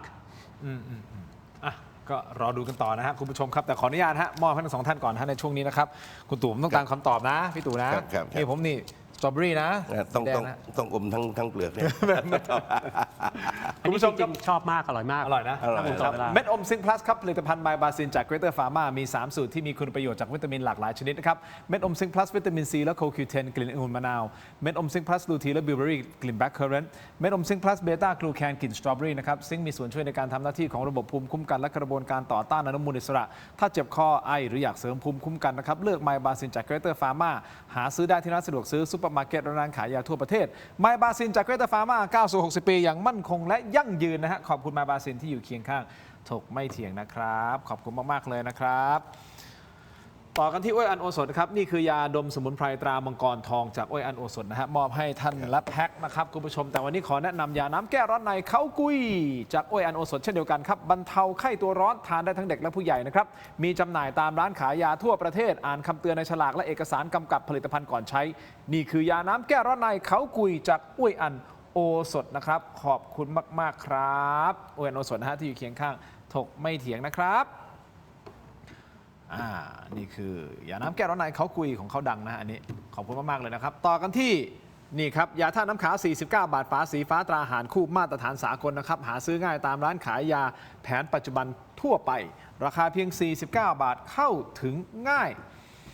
จาก HK Pharmaceutical นะครับยาธาตุน้ำขาวแก้ท้องอืดท้องเฟ้อรักษาลำไส้อักเสบฆ่าเชื้อโรคในลำไส้นะครับราคาเพียง49 บาทคุณผู้ชมครับนี่คือยาธาตุน้ำขาว49 บาทฝาสีฟ้าตราหารคู่มาตรฐานสากลนะครับขอบคุณมากๆครับยาธาตุน้ำขาวมอบให้ท่านละ2 ขวดตรงนี้ไปเลยนะครับขอบคุณมากๆเลยนะครับยาธาตุน้ำขาวหารคู่ครับขอบคุณมากๆครับมาต่อกันที่น้ำปลาแท้ตราทิพรสนะครับน้ำปลาที่ทุกบ้านทุกร้านต้องมีนะครับกลิ่นหอมและรสชาติกลมกล่อมครับจะเหยาะจิ้มหรือปรุงรส แกงผัดทอดได้หลากหลายเมนูครับเข้าถึงรสชาติอาหารไทยที่คุ้นเคยด้วยกระบวนการผลิตที่มีคุณภาพได้มาตรฐานส่งออกไปจำหน่ายทั่วโลกนะครับน้ำปลาแท้ตราทิพรสนะครับหาซื้อได้ง่ายตามห้างสรรพสินค้าชั้นนำร้านสะดวกซื้อและร้านขายทั่วไปนะฮะก็สามารถที่จะซื้อได้นะครับนอกจากนี้ยังสามารถสั่งซื้อช่องทางออนไลน์ที่ Shopee Lazada นะรวมถึง Tops ออนไลน์และ Macro Pro นะครับมีจำหน่ายทั้งแบบขวดเดี่ยวแบบแพ็คและยกลังนะครับแค่มีทิพรสก็อร่อยครบรสนะครับขอบคุณมากๆครับนี่คือทิพรสนะฮะน้ำปลาต่อกันที่เครื่องปรับอากาศคุณผู้ชมครับ Star Air ครับเครื่องปรับอากาศคุณภาพของคนไทยที่ออกแบบมาเพื่อเข้าใจชีวิตจริงของทุกบ้านในเมืองร้อนแบบเราไม่ว่าคุณจะอยู่คอนโดบ้านเดี่ยวหรือพื้นที่เชิงพาณิชย์ Star Air มีให้เลือกครบทุกแบบนะครับตอบโจทย์ทุกไลฟ์สไตล์ดีไซน์ทันสมัยครับเย็นเร็วเงียบด้วยมั่นใจได้ทั้งความทนทานและความคุ้มค่าในระยะยาวนะครับแถมช่วยประหยัดพลังงานด้วยงงประหยัดพลังงานจริงหรือเปล่าจริงสำหรับใครที่กังวลค่าไฟช่วงหน้าร้อนไม่ต้องห่วงครับ Star Air มี Air Solar Hybrid นะใช่แล้วครับใช้พลังงานแสงอาทิตย์ประหยัดค่าไฟได้ถึง 60% คิดถึงแอร์ตัวใหม่ต้อง Star Air นะครับสนใจติดต่อได้ที่ Line @StarAirแอร์มีคำว่า e ติดท้ายด้วยนะฮะ Star Air หรือตัวแทนจำหน่ายทั่วประเทศนะครับค้นหาได้ที่เว็บไซต์ www.starair.com ครับขอบคุณมากๆเลยครับ Star Air ที่อยู่เคียงข้างทึกไม่เถียงต่อกันที่ผงปรุงรสนะฮะผงปรุงรสรสหนึ่งครับคุณผู้ชมครับมีให้เลือกหลากหลายรสชาติปรุงอร่อยแน่รสหนึ่งครับไม่ว่าจะเป็นรสไก่รสหมูรสเนื้อต้มผัดแกงทอดยำหอมอร่อยได้ทันใจครับต้องรสหนึ่ง Number 1ปรุงอร่อยแน่รสหนึ่งครับโปรโมชั่นพิเศษนะครับ1แถม1และโปรโมชั่นสุดคุ้มอีกมากมายหาซื้อได้แล้ววันนี้ที่ Shopee Lazada TikTok และ Gourmet Market นะครับรวมถึง Foodland และซุปเปอร์มาร์เก็ตทั่วไปปรุงอร่อยแน่รสหนึ่งครับขอบคุณมากๆครับรสหนึ่งที่อยู่เคียงข้างถกไม่เถียงด้วยนะครับให้ยะมอบรสหนึ่งให้ทั้งสองท่านนะครับปึ๊บคุณผู้ชมครับขอบคุณมากๆนะครับอันนี้อยากจะให้ทุกท่านติดตามนิดนึงนะฮะไทยช่วยไทยเราต้องช่วยกันนะครับช่วยกันพี่ตู่ต้องช่วยกันนะฮะอันนี้คือไทยช่วยไทยคุณผู้ชมครับวันนี้ทางรายการมีโครงการดีๆมาให้กับผู้ประกอบการ SME ไทยนะครับสำหรับใครที่กำลังอยากขยายธุรกิจสู่โลกออนไลน์ครับตอนนี้กรมพัฒนาธุรกิจการค้าร่วมกับ Thailand Postmart มีโครงการไทยช่วยไทยครับที่เปิดโอกาสให้ร้านค้าไทยได้ยกระดับธุรกิจสู่แพลตฟอร์มดิจิทัลแบบเต็มรูปแบบนะครับพิเศษสุดๆครับเพราะร้านค้าที่ผ่านการคัดเลือกจะได้รับสิทธิประโยชน์รวมมูลค่าสูงกว่า 30,000 บาทเลยทีเดียวผู้ประกอบการท่านไหน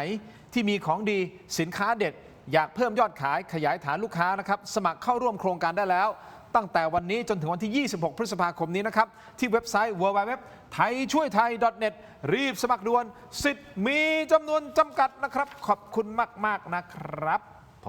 มไทยช่วยไทยเราต้องช่วยกันเองแล้ว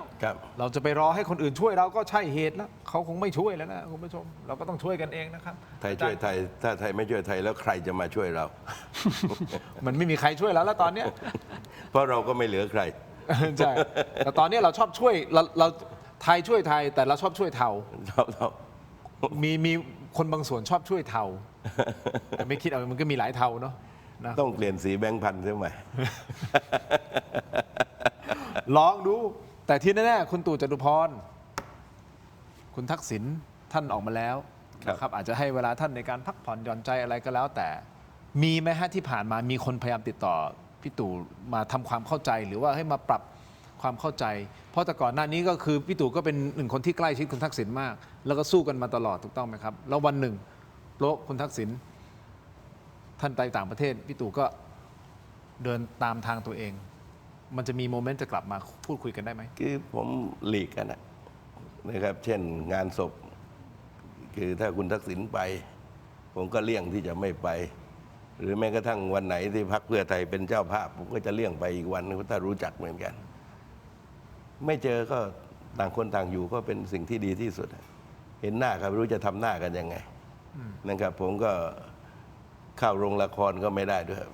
เคยพูดเรื่องพลัดหลงเข้าไปดงละครก็แสดงกันไม่เนียนนะครับก็อยู่กันแบบนี้ดีละคุณทักษิณก็ใช้ชีวิตอยู่แบบคุณทักษิณผมก็ใช้ชีวิตอยู่กันแบบผมนะครับแต่อย่างที่ผมบอกว่าถ้าวันหนึ่งวันใดที่คุณทักษิณ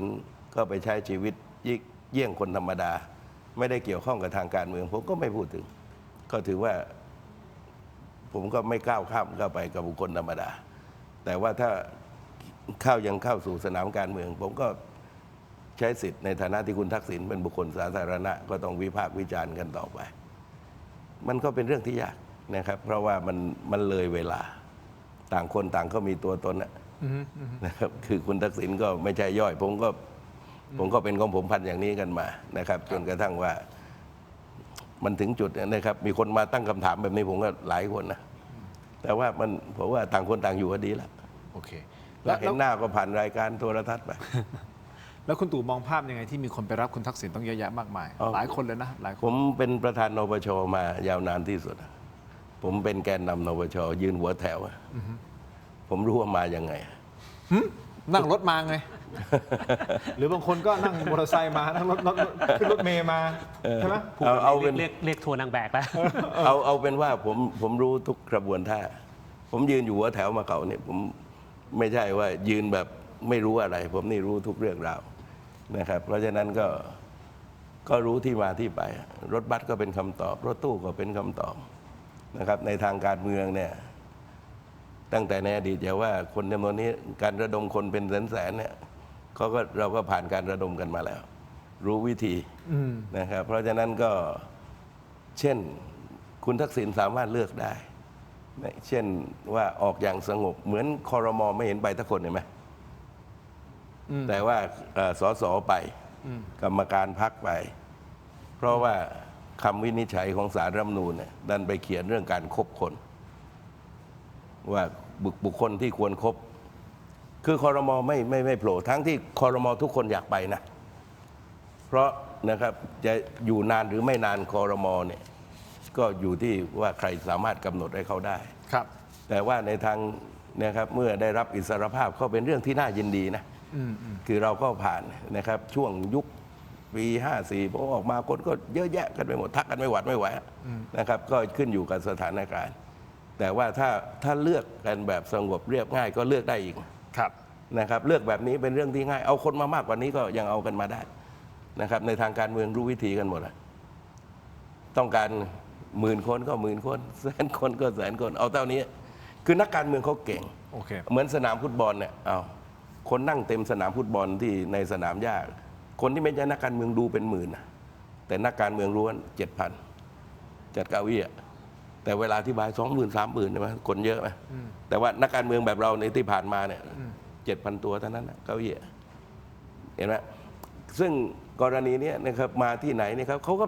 เนื่องจากกลัวคุณทักษิณจะไม่รู้เขาก็บอกเขามาจากจังหวัดไหนรถบัสกี่คันจังหวัดนี้กี่คันจังหวัดนี้กี่คันก็สำแดงตนสำแดงตัวกันทั้งนั้นนะครับเพื่อให้คุณทักษิณได้รับรู้ว่าใครเป็นโต้โผในการพามาก็หาความสุขแบบนี้ก็ได้ไม่มีปัญหาอะไรหรอกแต่ว่าความสุขนี้มันมีที่มาที่ไปแต่ว่าในโลกแห่งความเป็นจริงนั้นเนี่ยถึงที่สุดยังมีเรื่องรอคุณทักษิณอยู่ข้างหน้าการเลือกวิถีทางแบบนี้นะครับในยุคสมัยนี้มันไม่ได้มีใครวิตกคือถ้าคนไม่รู้จักอาจจะโอ้โหกระแสยังแรง